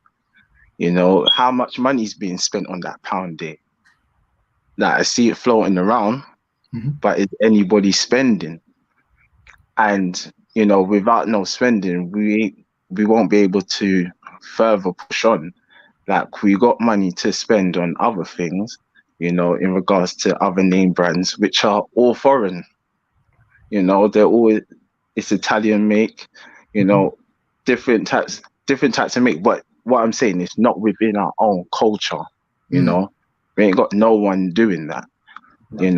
But can we overcome this for a time where we can start being these big conglomerates, being these powerhouses within tech, within education, within, yes, we are in sports, we dominate sports, but we don't own any sports team, across any field, of different types of sports. Are we going to be powerhouses in all these different sectors, in order to help build our community and stop pushing others, like in direction of better, in regards to bettering themselves, and start bettering ourselves, right? So good long question there, and anyone can jump in on that. And thank you, bro, for that. It was good. To answer your question, ultimately, yes, we can. So that's just a short answer. Yes, we can. The longer answer is how to do that. Well, the fact that you mentioned Black Pound Day, it means that you've now mentioned an idea that a person put forward, an influencer put forward, and it's now a starting step. So that is a starting step. Now, how we utilize that is the next step, right? So that's how we do it. It's like influencing the influencers, incorporating these things that is in our benefit as part of our culture. So Black Pound Day is happening every month. It should be something that it then becomes synchronized to the point where you don't necessarily need to say Black Pound Day because it's actually something we do. But by having that kind of like that starting point, that reference, there's the great education. And what we have to find is many new ideas that we want to put into the universe, wherever we have to articulate it. And the reason why I speak about Black betterment and very particular at the concept of Black people helping Black people on Black issues is because a lot of people think that this happens naturally, and with other communities it has become second nature. So the idea of anything we ever do for betterment of our collective group is to make things second nature. Right now, helping Black people helping Black people is not second nature. It's not even first nature. It's to many of the community, it's actually a bothersome task, unfortunately, right? And this is also learned behavior that has become second nature in many people in our group. So what we have to do is we have to speak this stuff into existence, and that's why the fact that you mentioned Black Pound Day shows me that we are going in a good direction, because it's now a topic to be talking about, and people are collectively getting together and practicing it. That's how I answer your question. But others may jump in and give their 10 pence piece. Anyone else would like to say their piece? Go ahead. Raven, the thing is with our community is this, compared to other communities, is this. Jews will do their thing, nobody will care. Asians will do their thing, nobody will care. But secondly, when Black people do it, there's a problem. That's another thing. Like, whenever we do our thing, it was all suspicion in our eyes. Because I remember for Black Pound Day, white people complain like, "Oh, why are you doing this? That's racist, blah blah blah, this and that." But everybody else does it, but nobody has a problem. But whenever we're trying to better ourselves, everybody else has a problem with it. And another thing is that unlike other communities, I don't like using the word. In our community, we have a lot of coons, if you know what I mean. Right. There's a lot of sellout Negroes in our community. Unlike other communities, we have lots of sellouts in our communities. That's another thing that's holding us back as well. Right. So, I mean, let me Ted, you put it. So what I say is I refer to the people you describe as unsynchronized people, and that's we could one day or maybe later today we could go into that topic. But what I would say is this: I speak about a couple of weeks before we talk about what critical mass is. And critical mass in some kind of scientific theory of socialism and social science is where if you influence 30% of a people or a particular thing, after 30% of those people are influenced and doing what they're doing, it then has a chain reaction where it just becomes the norm. Right now, mistreating black people and black people being unsynchronized with Betterment, became critical mass in times of past, right? So what I am looking for through the Black Betterment lifestyle is to influence those elite group of black people who are going to be the critical mass. So what I would say is our energy is limited, right? So I would say we only want to put our energy in those who we most resonate with, right? So we're trying to influence people whose mindset is in between here and there, and we can easily show them the benefits of why you want to help your own people group. That's how I would start. And I would say we definitely don't want to necessarily focus on those who don't. You always want to focus on those who do, right? That is a very, very handy information I'm putting there. That whenever someone comes to you and everything they are is pretty much against Betterment, against what you're doing, you can just bid them good day and wish them well, and then try to find someone who actually is going to actually add to what we're doing. So that's how I would have that. But what I would say as well is, this just in closing, and someone else can jump in. Yes, other groups don't really hit the backlash. When I start this conversation, I say that black people are collectively inadequate. This isn't a natural thing to be. This has been something that's been forced upon us, and also we don't necessarily have the same kind of warrior class that we might have had in the past. Yeah, it has been forced onto us. Yeah, of course. Okay, we're never like this before. Like in Africa, we're tribal. No, of course. So, but what I'm saying is, we are there now, and after recognizing it, we're going to come with a strategy to reverse it. But part of that strategy, brother, is to definitely do not focus on unsynchronized people. We don't even need to give them names; they're not synchronized. But you see, when you become better, when you actually shine bright, when you actually do something that's constructive, and you have your own powerful thing going on, others will want to join. So you don't necessarily need to worry about them, innit? But the only thing is they might be Johnny come latelys. So it'll be up to you as a person who's consistent to whether you want those to jump on board what you're doing. But then you can impose rules because you actually have the power. You've actually gone the long route. You've got all your box ticked. So you now have power and control. And if you so wish to include people who wasn't there at the get-go, it's on your terms. So the more of this story is, only focus on those who do, not those who don't. Anyone else like to join in? Anyone else? Yeah, I'd like to weigh in on some of the points that you mentioned. I'll probably work my way backwards. So I'll piggyback off what you said. I said there's something that I constantly always say for around what Ted was saying was basically throughout history, it's never been popular within our community to move forward or to press on with a pressing matter in regards to all of us. It's never been popular. So if you look at the civil rights and everything leading up to them, they were unpopular. They were unpopular within the community. They were seen as troublemakers, bringing up problems. Now, people like I always mention Mandela to the Queen. The Queen called him a terrorist. If you look now, we've got statues up and she praises him. So history will always change. If we stop with the people who are hating, that's where you stop. If you stop to have to deal with them, to re-educate them, to re-explain, that's where you stop, because that's where you put your resources. You need to, when I'm talking about Black Betterment and Black businesses and working as a collective and group economics, I am not under no illusion that means 100% of the Black population. I don't need 100% of the Black population. I don't even need 50%. I could get 40%, do a big grow within that, build within that, because of whatever we do, we attract. We know that anyway. And the rest will jump on. We're not saying we'll exclude them, or we're saying we can't stop and keep debating with you on the same things as what C. Bell, big up brother, he was saying as well. So I want to get to his point in regards to what he was saying about how can we move forward and can we move forward and move and the fact that we're quite new. And yes, I think what I was saying is that we can do it in regards to businesses and moving forward. And I think a big thing that he said as well was in regards to Black Pound Day. Now recently I saw that they've been endorsed or pushed by Google. So they're perhaps in the future we'll see them getting suggested every single time it's Black Pound Day, because it's one day a month. We'll see a move when you go into Google to shift and move to certain selected businesses for the month. That's a big push. But on that, you've got things like Kaepernick, who got reinstated back with Nike, and then they did this black jersey for him. And the thing is that although these things, like going back to what we're talking about, is great for business, right? So Nike has acknowledged there's a problem. Nike has signed up Kaepernick, and now they're making a social message. That kind of only helps one person, right? Kaepernick. The message is great because that's for all of us, but it only helps him. On top of that, if you buy those jerseys that are specifically about Black Matter, the message is great. The message is going out. We're all wearing the shirts, but who does the profit go to?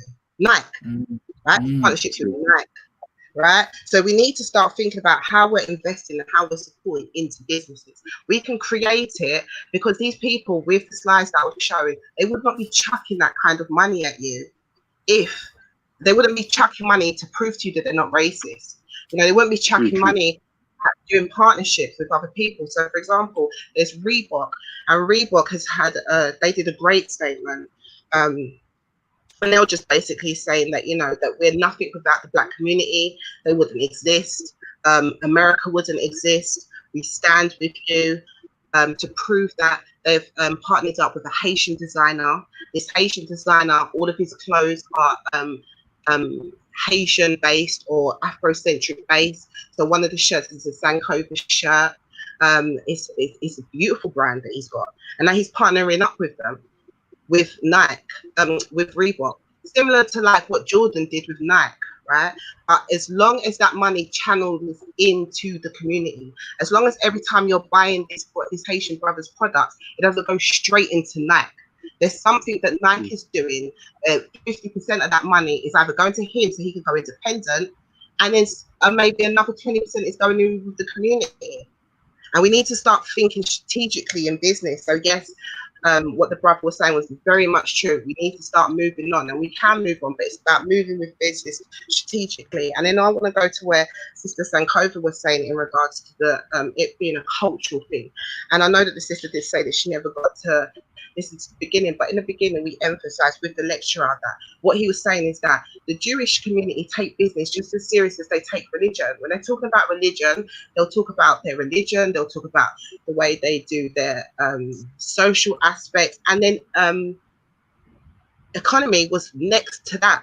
They talk about it constantly. They were excited about the prospect of building. They were talking about it loud and proud of it, their community, and how we can build and things like that. It was only what happened subsequently with the Nazis that stopped them from talking out like that. So this kind of practice and built in the culture, as the sister said, this is not something that's divorced. They're one of the same thing. Like, I know that when I was in the financial sector, for example, certain Muslim communities do not take interest.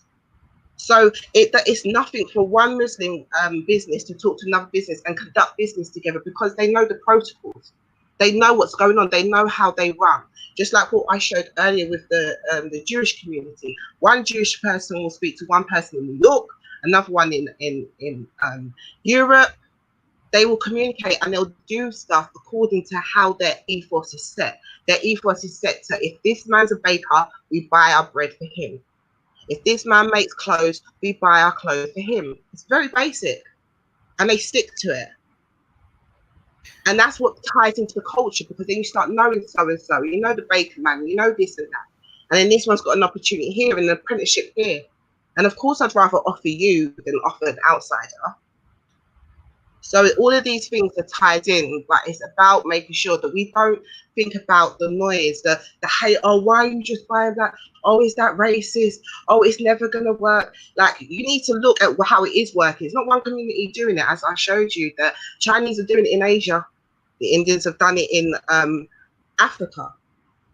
And it's actually the Jews that looked to that when they were looking for Israel, because they needed a base. We've got a base. When we proper build up, we've got a base, we've got a whole continent with resource. So it's not, you know what I mean? So there's been a template. Marcus Garvey mapped it out. Claude Anderson has mapped it out. Two things that really stuck out was that this one lecturer from Oxford and Dr. Anderson both said that their quote was, "You can't understand any group behavior without economics." That's the two things they definitely agreed on. And the more that you look into economics, that's what they always say. But this thing about looking outwards to get a bring in ain't gonna happen. We are food. We are the consumer. They're eating off of us. And we saw how scared they were that their belly was gonna go hungry when B&M happened. And then all of a sudden you're pumping hundreds of thousands, billions into this, into that, into this, into that. But are we seeing it like what the brother said? That we know about Black Pound Day, but what is going to be the result of it? So it's like looking a bit deeper into it. Yeah, can I jump in? Give thanks, sis. I agree with everything that's been said. And yeah, thanks for highlighting the bit that I missed. So yeah, I'm just kind of repeating, but give thanks. What I was gonna say is also I keep losing my train of thought, you know. This is what happens when you got a toddler. But I was going to say back to when what Kushi just said in terms of the Jewish community speaking out loud about, you know, where they was at a particular time before Nazi happened and everything. And then they've learned from their situation. And I think as a community, we have to, again, I always say the education of our history and our political history helps us to have an understanding of the different obstacles and the continuous obstacles that's been thrown at us as to why we haven't learned the lessons. I'm not sure which brother said it, but when he said we haven't done business since Black Wall Street, I think there's different levels of business. And sometimes we do things in a survival way, or it came out of an act of survival. But I think in our nature, we're naturally business orientated. So we've always had different periods in our era, even in my lifetime, where we could go to different parts of London, if it's Brixton or Northwest London, or I'm not sure what was going on in particular parts of South or East, but you know, we can speak about particular areas that had a dominance of Black community, and not just in terms of being there, but there was businesses. So for Northwest London, there was Halsden in particular. There was a part of Halsden, the whole strip was just Black businesses. Do you get what I'm saying? Our grandparents' generation, enough of them owned their own homes, but it's the consistent onslaught of being taken outside of your community mentally that makes you think that you don't have that business know-how and you didn't know how to continue and build upon the things that was there, if that makes sense.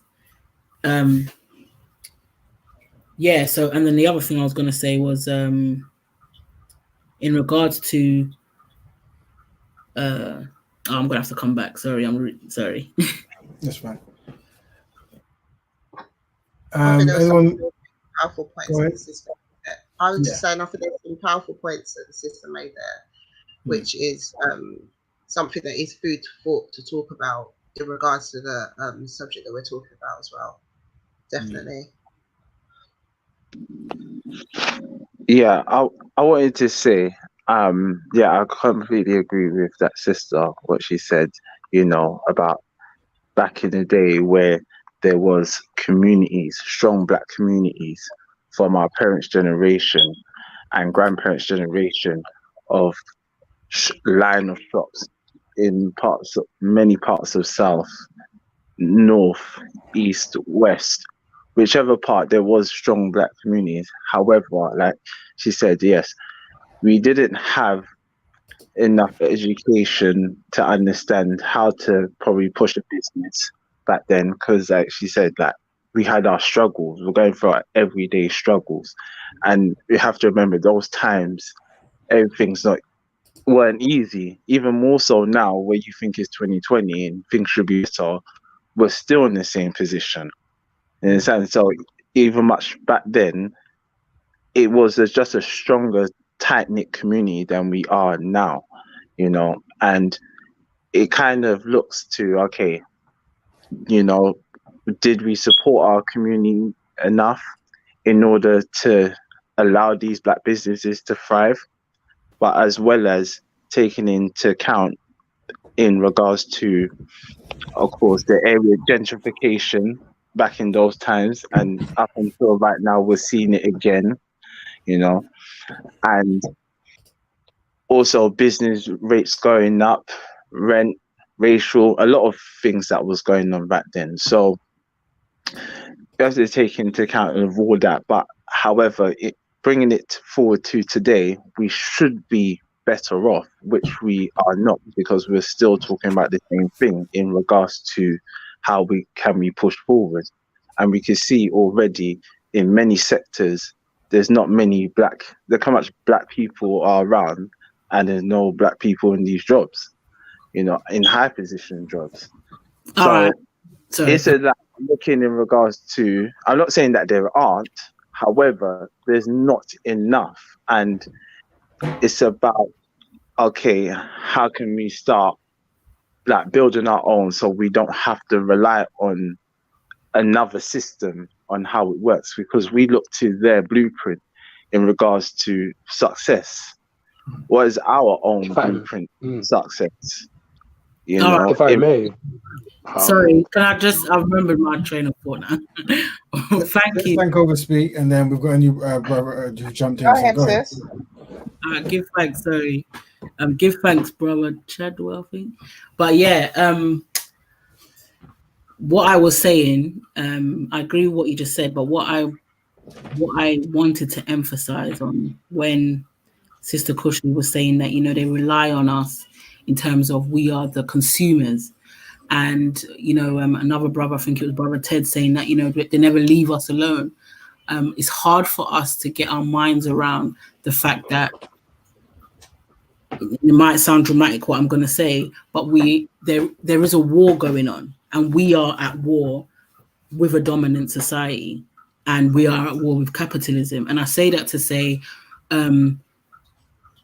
it becomes a war if somebody is not going to free you to allow you to do what you're doing, and they will consistently attack you. And I think that's something that we struggling to get our heads around. So you're never going to be left alone to just get on with it, so to speak.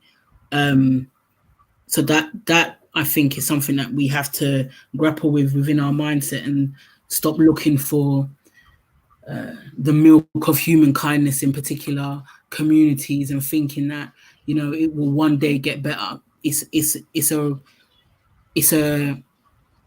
a cutthroat situation, if that makes sense. So when we see that with other communities, you know, they will step over your carcass bleeding on the floor to make sure that their other brethren is good. It's not a joke business. So I think that's the reason why we're not going to be left alone, because if you are someone's bread and butter and they see you as their main form of access of wealth and continuation, and technically we are essentially their wealth until we are really have no use on the planet for them, then it's a war situation. The other thing, like I was saying, back to what the brother was just saying in terms of you know, us going through our struggles. It's not just that we're going through our struggles. Like I said, it's about understanding the political education. So let's say when our grandparents was buying houses, because a lot of, especially in the West London, a lot of my grandparents and my grandparents' generation's houses, they're £1 million houses right now. So, you know, people was fraudulently taken out of their situations in terms of their leases, or the ownerships of their homes, and just a lot of fraudulent behavior went on. But the other thing is, again, each generation, things change with the young people. So, and it's the mindset. So our grandparents' generation, a colonial mentality, came here, mother country for a lot of people, especially if you're from the Caribbean. You know, the mother country will educate our children. And then the children said, this is not what's going on in the schools. It's an abusive system. And then Rastafari, yada yada yada. Yeah, there's a disconnect between the elders and the young people. Again, while back to what Claude Addison was saying in terms of education has played a major part in them 60s and 70s babies who's had children, because now we've invested fully into the system. So now when we're saying that where we're going to change our mindsets, I think this mindset is changing now because that second, third generation in, and we're seeing, well, what's going on? I've been educated here, I'm doing this here, and nothing is changing. You know, I'm a British citizen, or I'm British, nothing is changing. But the point I'm making is that if we had a different mindset from before, we would have been doing different things, we would have continued certain things. But education, in terms of who you are, what you're supposed to be doing, the needs of your community, when Kushi's talking about Eton, private schools, it's a need for the community. It's not just that they're rich and they're feeding back into their society. So, yeah, we have to, I think the change is happening because we're having this conversation, and we're seeing the things that are moving, hence Black Pound Day, and Black Pound Day is doing big things, hence Google, But we have to feed that into our children so that they make bigger power moves than the ones that we can do, and we should still be doing within our generation until we're dead. But when our children are coming up, our young people and our families, they're making even bigger moves in terms of just straight opening the African clothes shop or going into tech when it comes to, being resourceful in terms of the environment back in Africa and so forth and so forth. I'm age 19. I'm not because my cohorts, like my friends, like we're starting to have this mindset that we have to support each other now. Going after BLM, like we started to have like let's say I would have the awakening a long time ago, but them now they started to have the awakening, because I think that like your generation or older, you didn't really have it, but our young generation, we're starting to have this awakening that we're black, we have to look after each other. So I think it is going to happen soon, because I'm age 19. I really start these conversations in between each other.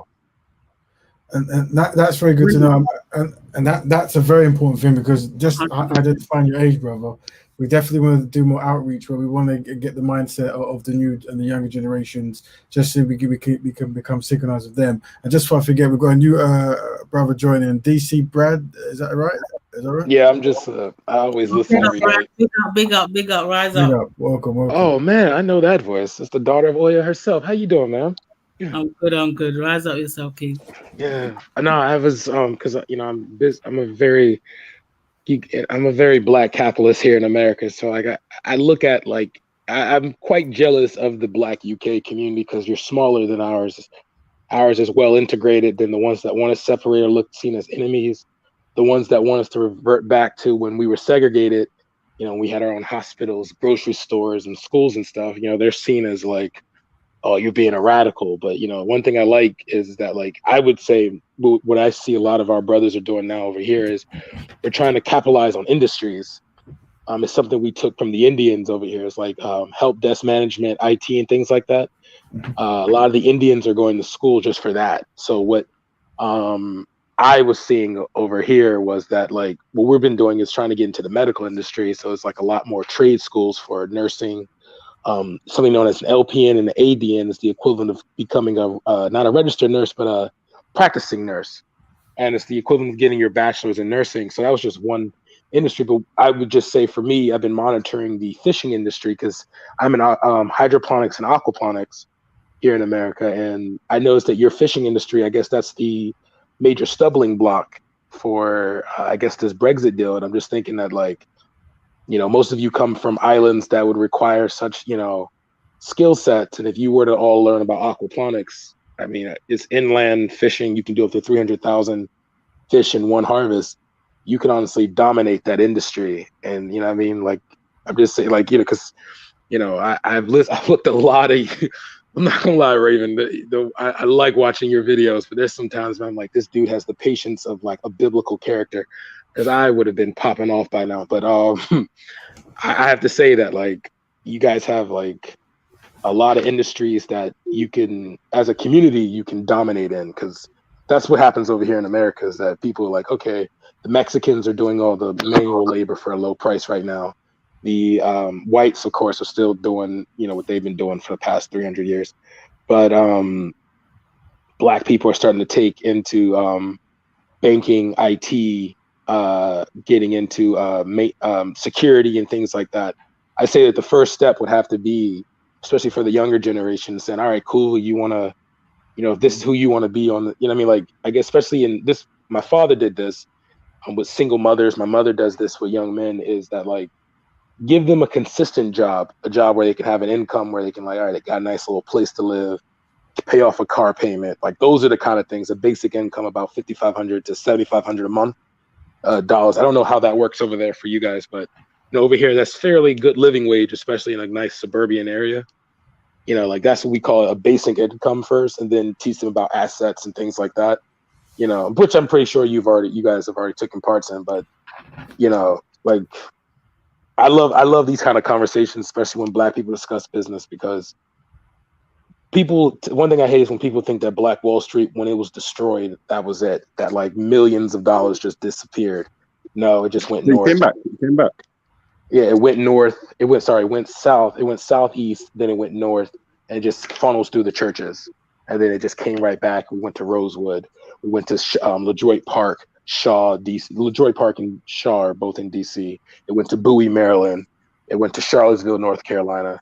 You know what I mean? Like it just moved around. So that's why I was just saying, like, it starts with like having a base, because I like what you said, Raven, one time. You was like, you just want a group of Black people who only care about bettering life for Black people. And I think that like internationally, we come from two very powerful currencies. The USD and the pound can get a lot done. Let's be real. Yeah. You know what I mean? So it's like we need to start thinking very Zionistic, forgive the word, but it's like people, land. That's the only two things we should be thinking about. So yeah, that's my only little 2 cents. Yeah. Brother from America, I got a question for you. Yeah. Because apparently because I'm from Cameroon, I'm from Congo, and I'm hearing that in America there's a group called ASOS or the FBA. That's just a money grab. It's just a money grab thing. Don't pay attention to that. It was something created by something known as Turning Point USA to steer Black people away from the Democratic Party into the Republican Party. I'm pretty sure you heard ADOS talk about, huh? Because Tariq Nasheed. I'm Tariq Nasheed. Yeah, Tariq Nasheed used to be a comedian, and he used to just brag about pimping Black women. So don't take him seriously, please. I know it's embarrassing, but that's what we have to do. But Dr. Emo, because over here we love Dr. Emo a lot. Should we take him seriously, Dr. Emo? No. Oh, crap. Even Dr. Emo as well, got him seriously. See, I'm not gonna lie. Like, as a Black man, I don't want to put other people down, but I'm going to jump in here. So, just so you know, one thing we're going to try to do when we're formulating this format is there's going to be many Black people with different opinions, and we want to always try to be respectful for everyone. Yeah. And we want to try to, everyone comes from different things, and we want to understand where they're coming from when they're trying to do what they do. This is Black Betterment, so if someone isn't synchronized with what we're doing, so be it. But is there a question you'd like to ask, Ted? Is there a particular question? Because you mentioned names and stuff, but I don't think you actually asked the question.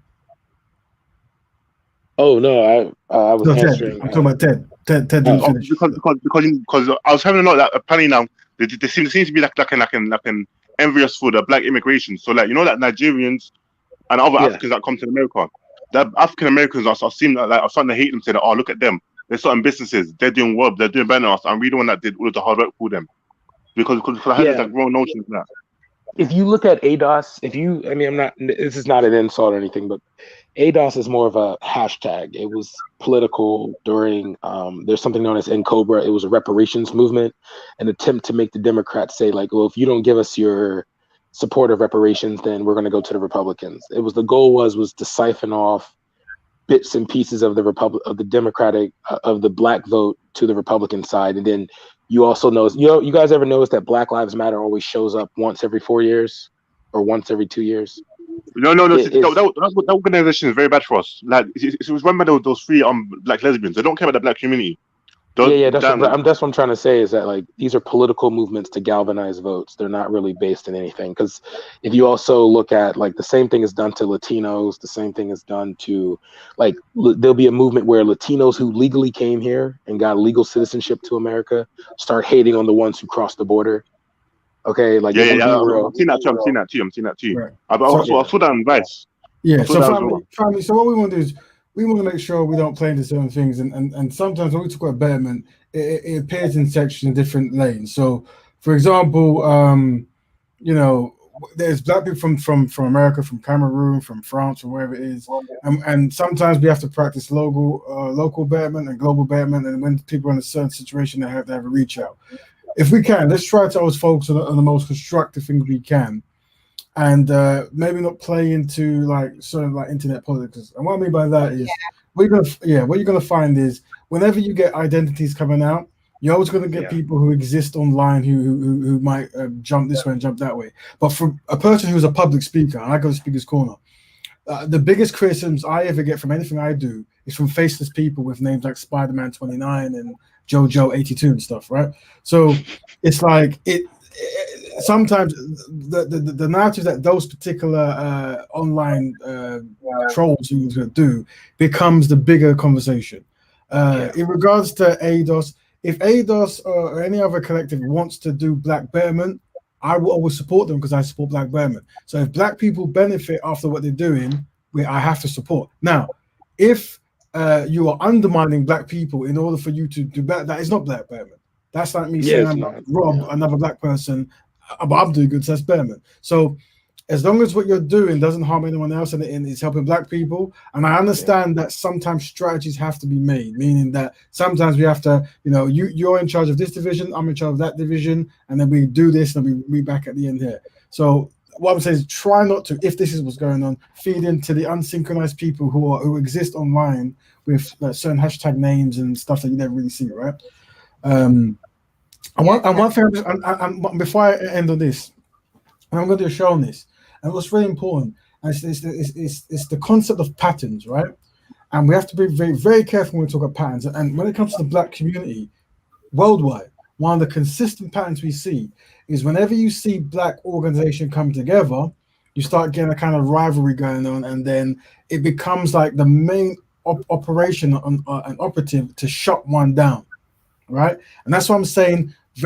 Pick who you want to give your energy to. If there's a black collective that is unsynchronized with something that you're trying to do, focus on what you're doing and other people who can come with it. Do not make the main interest trying to shut down others, because you got to understand that there's a psychology in play here that we have all come into, and that is sometimes, whether we know it or not, we might look at other black people much more harshly than we look at non-black people, and that might be a training, and we might not even know we're doing it, right? So the only way we can know is by looking at patterns. So every time there's black movements, if you realize that they find each other, that's the pattern, and that's by design. And we can break that design by practicing black betterment, black people helping black people on black issues. You see, it's simple, but it kind of works. Yeah. So all praise is due to anyone who's doing anything constructive, and if they're unsynchronized, well, one day you might be, but so far let's focus on the most constructive black people we can. Continue. Go ahead.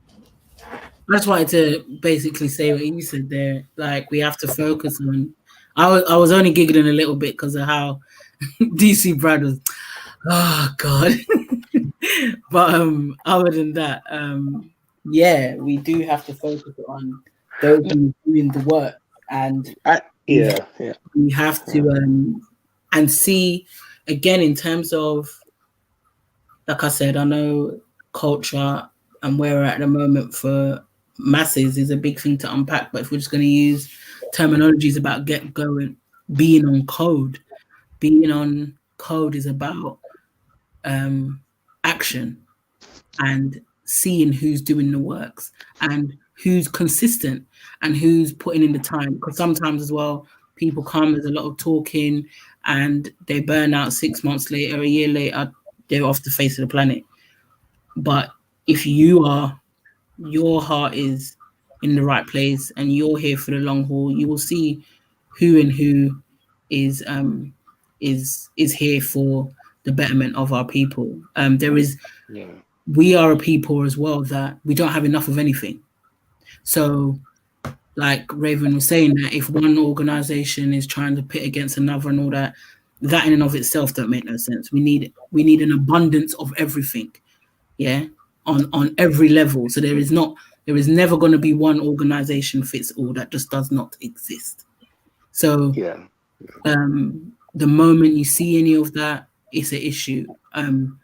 For me, culture always dictates to me. So I will say, I've been, grown a little bit more in my Ifa knowledge, and they speak more on Iwepele, which means good character. And I think when we talk about looking at particular individuals and looking up to them and listening to them, look for in their characters, in who they are, what they're representing. And we can apply that to a lot of things in terms of business and all of that. We have to start looking at character. And when we're looking at character, it ultimately makes you look at yourself and how your character is. You understand? So I think I didn't want to make it seem like I was attacking ADOS and all them. It's just that, okay, so the American political system is a theater. You can see it as like see it as Speaker's Corner, but like on a like real big entertainment thing where it's like 100%. You know what I mean? Like House of Cards. Politics is always a comedy. It's been a comedy. Yeah, that's what the one thing. So when I talk about these organizations, it's not from a malice standpoint. It's more from a like, okay, it is like, it's more of like, it is what it is type thing. So it's like these things happen all the time. Like, for example, in 2016, you hear the year of return, right? They're talking about, all right, we're talking about going back to Africa. We're talking about going back to Ghana, building ourselves up. You know, we were the Africans. And guess what comes up out of nowhere that year? The Aboriginals. The slave trade never happened. We always been in America. We not from Africa. I'm like most of these niggas, like, I'm not gonna lie, forgive my terminology, but it's like most the African Americans at least are 75% West and Central Africa.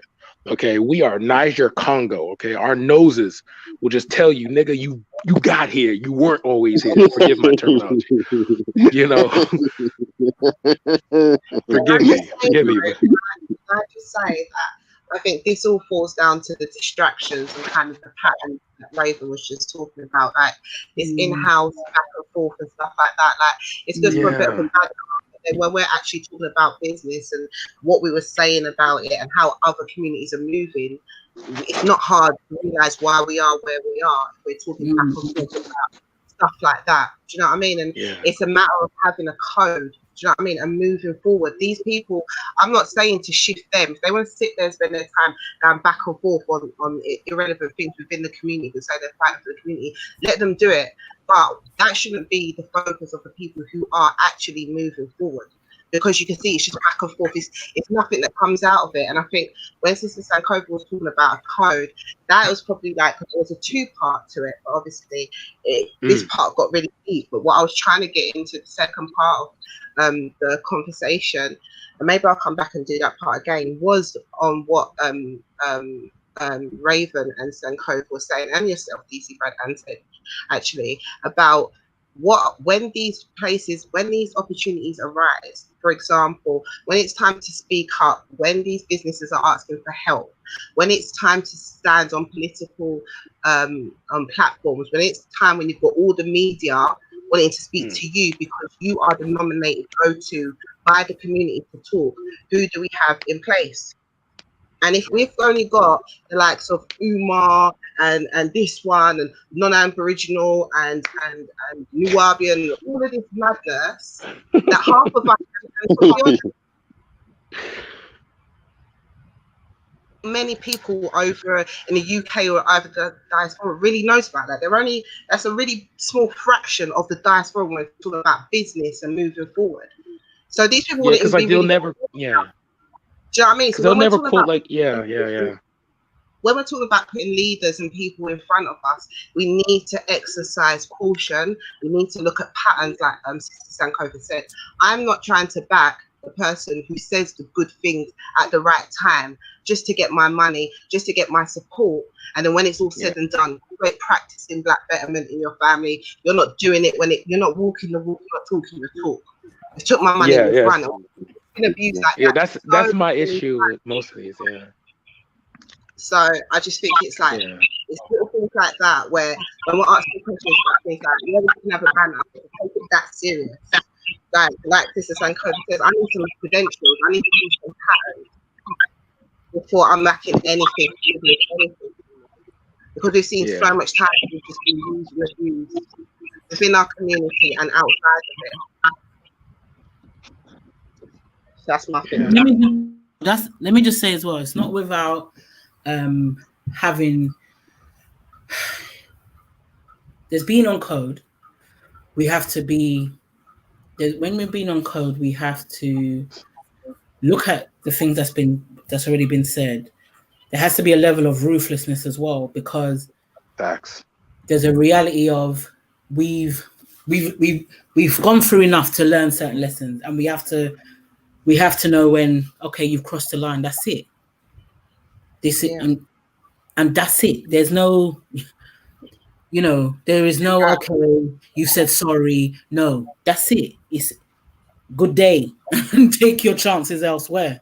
But at the same time, we have to have a level of empathy as well at the same time, in terms of recognizing we are all going through a process. Nobody is exempt from the mental oppression and enslavement that we have gone through as a people. That's why we could say we're on our journey and we've come into consciousness. So that means we were somewhere else before, and even on the road of consciousness, we're learning. But even in that empathy, we have to be able to, when you come into that knowledge of self and you're learning and you're developing, and again, like I say, in terms of developing your own character, you're looking for those examples of good character, especially in leadership. We have to start developing our understanding around humility and around accountability and understanding responsibility. And I say that to say, when you're empathetic, you're going to realize, okay, everyone might not be able to keep their house in order in terms of, they didn't keep their wife or their husband, or, people have still got their own demons to exercise. So we must allow room for that. But as long as these people that we might look up to or whatever are humble enough and understand that they are looking for guidance, counsel, healing, but ways to atone for whatever their issues are and all of that. So then there's still growth there, and they're still looking to move forward. Does that make sense? In the case of, again, I don't mean to stereotype, but the pastor's got 6 different women and breed up 2 other girls, and he just said sorry, but he's doing it again next week. No. Oh yeah, you hit that. You are hitting it right now. You have to be showing that you are committed to atonement and you're committed to righting your wrongs or working on yourself to, keep your family together or whatever it may be. But we have to have that discernment. We have to still have that love for our people, that love for each other, but at the same time, know where we can be cutthroat and say, you have totally gone against the betterment of our people. You are a full traitor to our race. You belong nowhere ever again in life, especially when there is no remorse, there is no accountability, and it's just complete ignorance. You have to know when to sever our ties. So, would you say isolation and removal? Because I was talking on G Block with what's his name? God, I'm sorry. This is one of the blackest people I know in my life. I mean, I'm telling you, this boy don't even use white paper to do his paperwork. Shakara. Yeah, I was talking to Shakara. Shakara will write a whole essay on black paper with black ink. Okay. We were talking about, like, what do we do about, like, people who embarrass the community? You know what I mean? Like, do we isolate them, and, like, if they fall victim to the white supremacy, or the white structure or any other race, of people, do we then rally to their aid, or do we just say, you know what, you've lost the protection of the community? Because I can tell you, being an African American, that was a common practice, what we call let them lynch them. And it was like story of a black man who raped a black sister in the town. They like tied him up, left him like 10 miles down the street from the town, and the Klan came, burned, lynched, and castrated him. Now the question the question was did he deserve that? But the thing is that like these black men, because he was one of the black brothers she was a married woman. She was part of the, because this was a period of time during Jim Crow where the community had no choice but to rely on each other. Like black men would go to work 12-hour days just to come back and protect their houses in Mississippi, Tennessee, Texas, North and South Carolina, Georgia, like Louisiana, some parts of Virginia, Florida. You had no choice but to, rally together and defend each other. So that's why we was like ostracization. There it is. Should we be focused? I would tell you guys, like, I understand, especially in the UK, I prefer the way you guys are sensible with each other, how you have the conversations about, all right, let's do this, let's do that. And yeah, you may have some naysayers, but it's like the work still gets done. Where here we'll have what's known as the NAAGA, which is the National African American Gun Association, which is the Black NRA. We'll have the NFAC, which is another version of that. The reason why when I was talking about ADOS and the FBA is because those organizations that were literally funded by the Koch brothers. I don't know if you know who the Koch brothers are, but they're two. Like, so you know how like the liberals have George Soros? They're like a twin version of the George Soroses, and all they do is just like they fund right-wing organizations to either confuse. Because, like, for example, a guy like Rap Raven, this is what they would prefer. They wouldn't want Rap Raven. The conservatives will pay for Rap Raven for just being the rapper. They won't pay for him being the economist. You understand? That's so like and the liberals do the same thing. The liberals, like, the one thing that pissed me off was during the George Floyd thing. Like, don't talk to a black sociologist. Don't talk to like Dr. Gregory Carr, who studied African American history. Don't talk to Roland Martin, who has a PhD in African studies. No, let's bring up D.L. Hughley.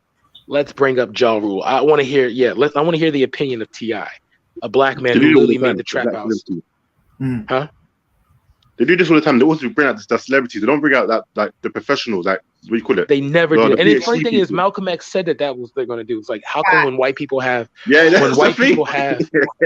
when Malcolm X said when white people have a issue, you're going to hear the expert. Like, can you picture like I don't know many UK celebrities, but like, can you picture like God, what's the dude that plays Doctor Strange, the Cumberbatch guy, right?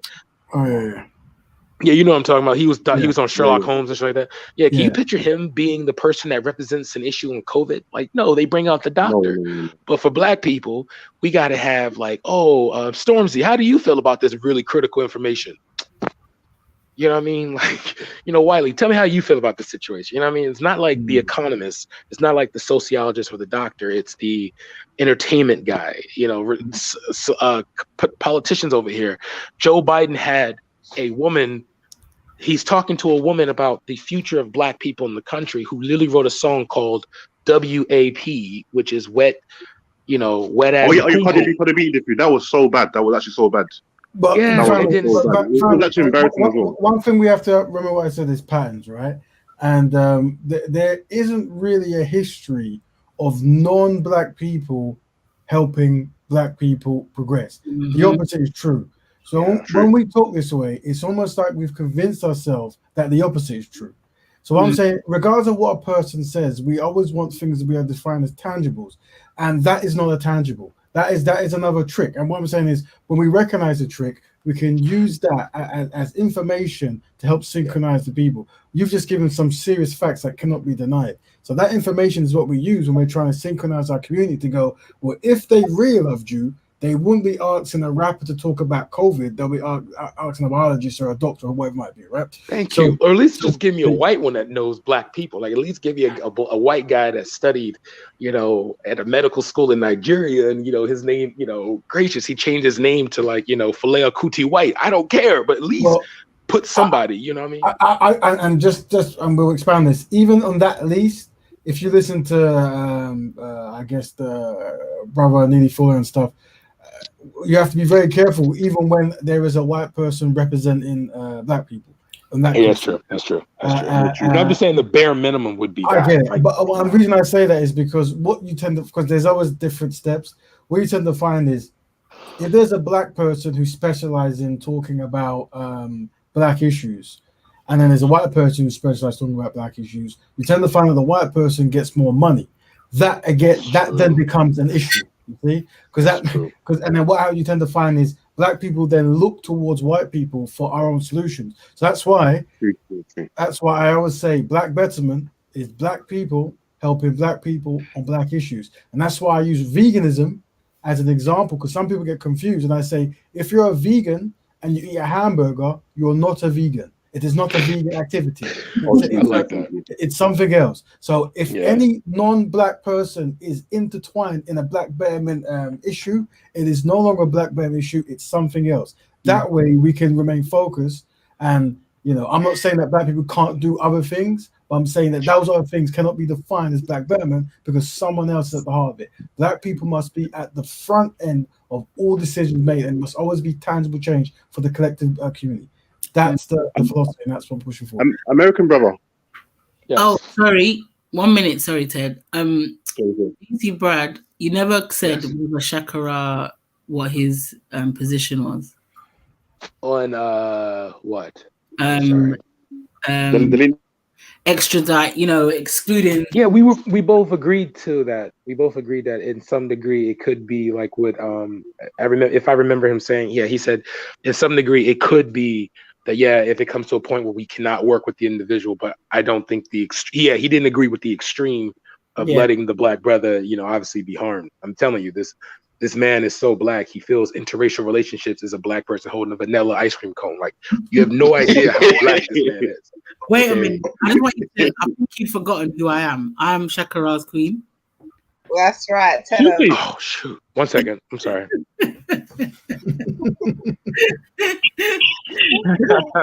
No, yeah. I thought you were who I was.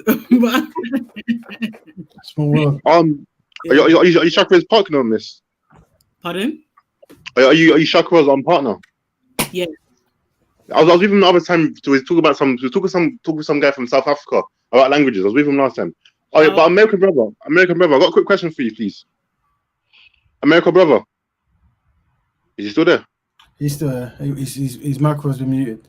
But family, before I switch back on, we normally go for 2 hours, and right now, we're because of the great conversation, the great community work, we've gone past it. So what I would be asking now, and remember, this is every week, and we urge people to come back to jump back in.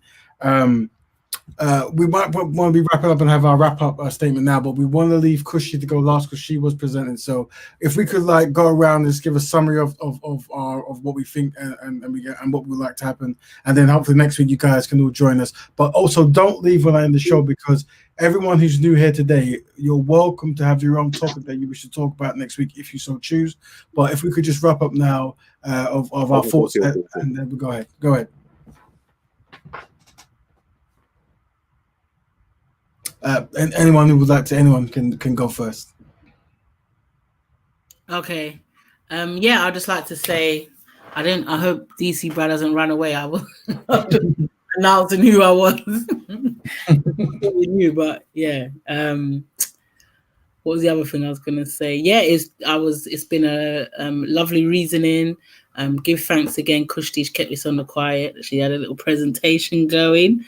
But it was really good, really powerful, really insightful. Again, it brought on a beautiful reasoning. Big up Rap Raven as well for the channel, for the initiative. And I look forward to, I'm going to click the notification bells so I can be informed and just basically research, learn, discover ourselves, discover our history, our political history, more important. And just to what we want to see outside of ourselves within the community, work on developing that within ourselves. Be the change you want to see, as cliche as it sounds. But when you do that, what you want will gravitate towards you 99% of the time. That's my closing words. Thank you, sister. Great words there. Ted or Big Avil, anyone want to jump in to add their final conclusion of today? Thank you very much, Rap Raven. Thank you much, everybody here, and hopefully we can get things moving. That we can change our position in this world. Thank you. Thank you, Ted. Yeah, I like to say, big up to yourself, Rap Raven. Big up Kushti. You know, everyone show support and love. And also, I like to say thank you to everybody panel as well. Very insightful, you know, in regards to what we've learned. Very insightful in regards to everyone's opinions and, you know, bringing your thoughts forward. But I like to hope that we can, you know, coming forward, we can come out of this generational struggle, because it's something that we are still trapped in, you know, and of course, breaking that cycle is only going to start from ourselves, because we are the generation now that is relearning everything. So we have to keep that narrative and push that forward to the up and coming generation, you know, and of course, big up to the younger generation as well coming up. Of course, we've all gone through those struggles, you know, in our own ways. So we can only imagine what you go through. Yes, there has been a disconnect, but we need to bring that back together so that we can push forward and move forward and, you know, start building ourselves, educating ourselves, you know, to be the powerful community that we know that we can be. So, you know, everyone continue doing what you're doing. Big up yourselves. Remember, we're all kings and queens out here. You know, we're not secondary to nobody.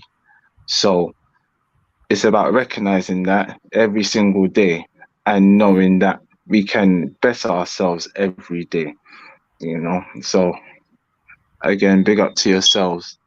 And I hope we all show everyone tuning in and everyone that don't know, tell a friend, tell a friend, tell a friend, keep it going, and from that we can empower ourselves moving forward. So yeah, big up and support to you all. Thank you, again. We lost one brother there, maybe disconnected for his internet, but Kushti, would you like to have your final words for today? Sister Kushti? Yeah, I'd like to say a big thank you to yourself, Raven, for having me on, and for everyone who came through, the brothers and sister that came on to support as well. And I'd like to just finalize just by reiterating what we were saying today. So remembering that there has been a blueprint, a plan that every different group is currently doing in regards to bettering themselves. And it's now time for us to make the shift to do it. We're actually at a point where this game is already playing, and you know what I mean? We don't have a choice but to shift in and start adopting those methods and exceeding in it, which we can easily do because we are the creators, the re-innovators, and it's something that it comes naturally to us. And we need to hoist that. We need to start looking behind the scenes as well when they say that they're doing something for us, make them accountable as well, and keep supporting the businesses that we see out there, highlight them, and you know, if something that you do repetitively, then it becomes a habit. So once you've got something, if you've got a vendor or business that you start like going to, you'll start going in naturally because you like the service, you like the product. And then now that's your holy grail, the only place you go to. And I open your mind to do that in a different sector of business as well and support it in a different way. So I would just like to say a big thank you again for listening as far and listening to the presentation, and give thanks and blessings. And don't forget to follow me, Christy Cosmetics, on all your normal social medias. Check out my website, check out the businesses I hold, and let's start practicing group economics. Thank you, Cisco. Your mic was slightly jumpy there, but we worked it out. But when it comes to the promotion, just give me a message, and in this video, I'll post it in the anything you want to promote. I'll post it in the actual information column that you can put in the video.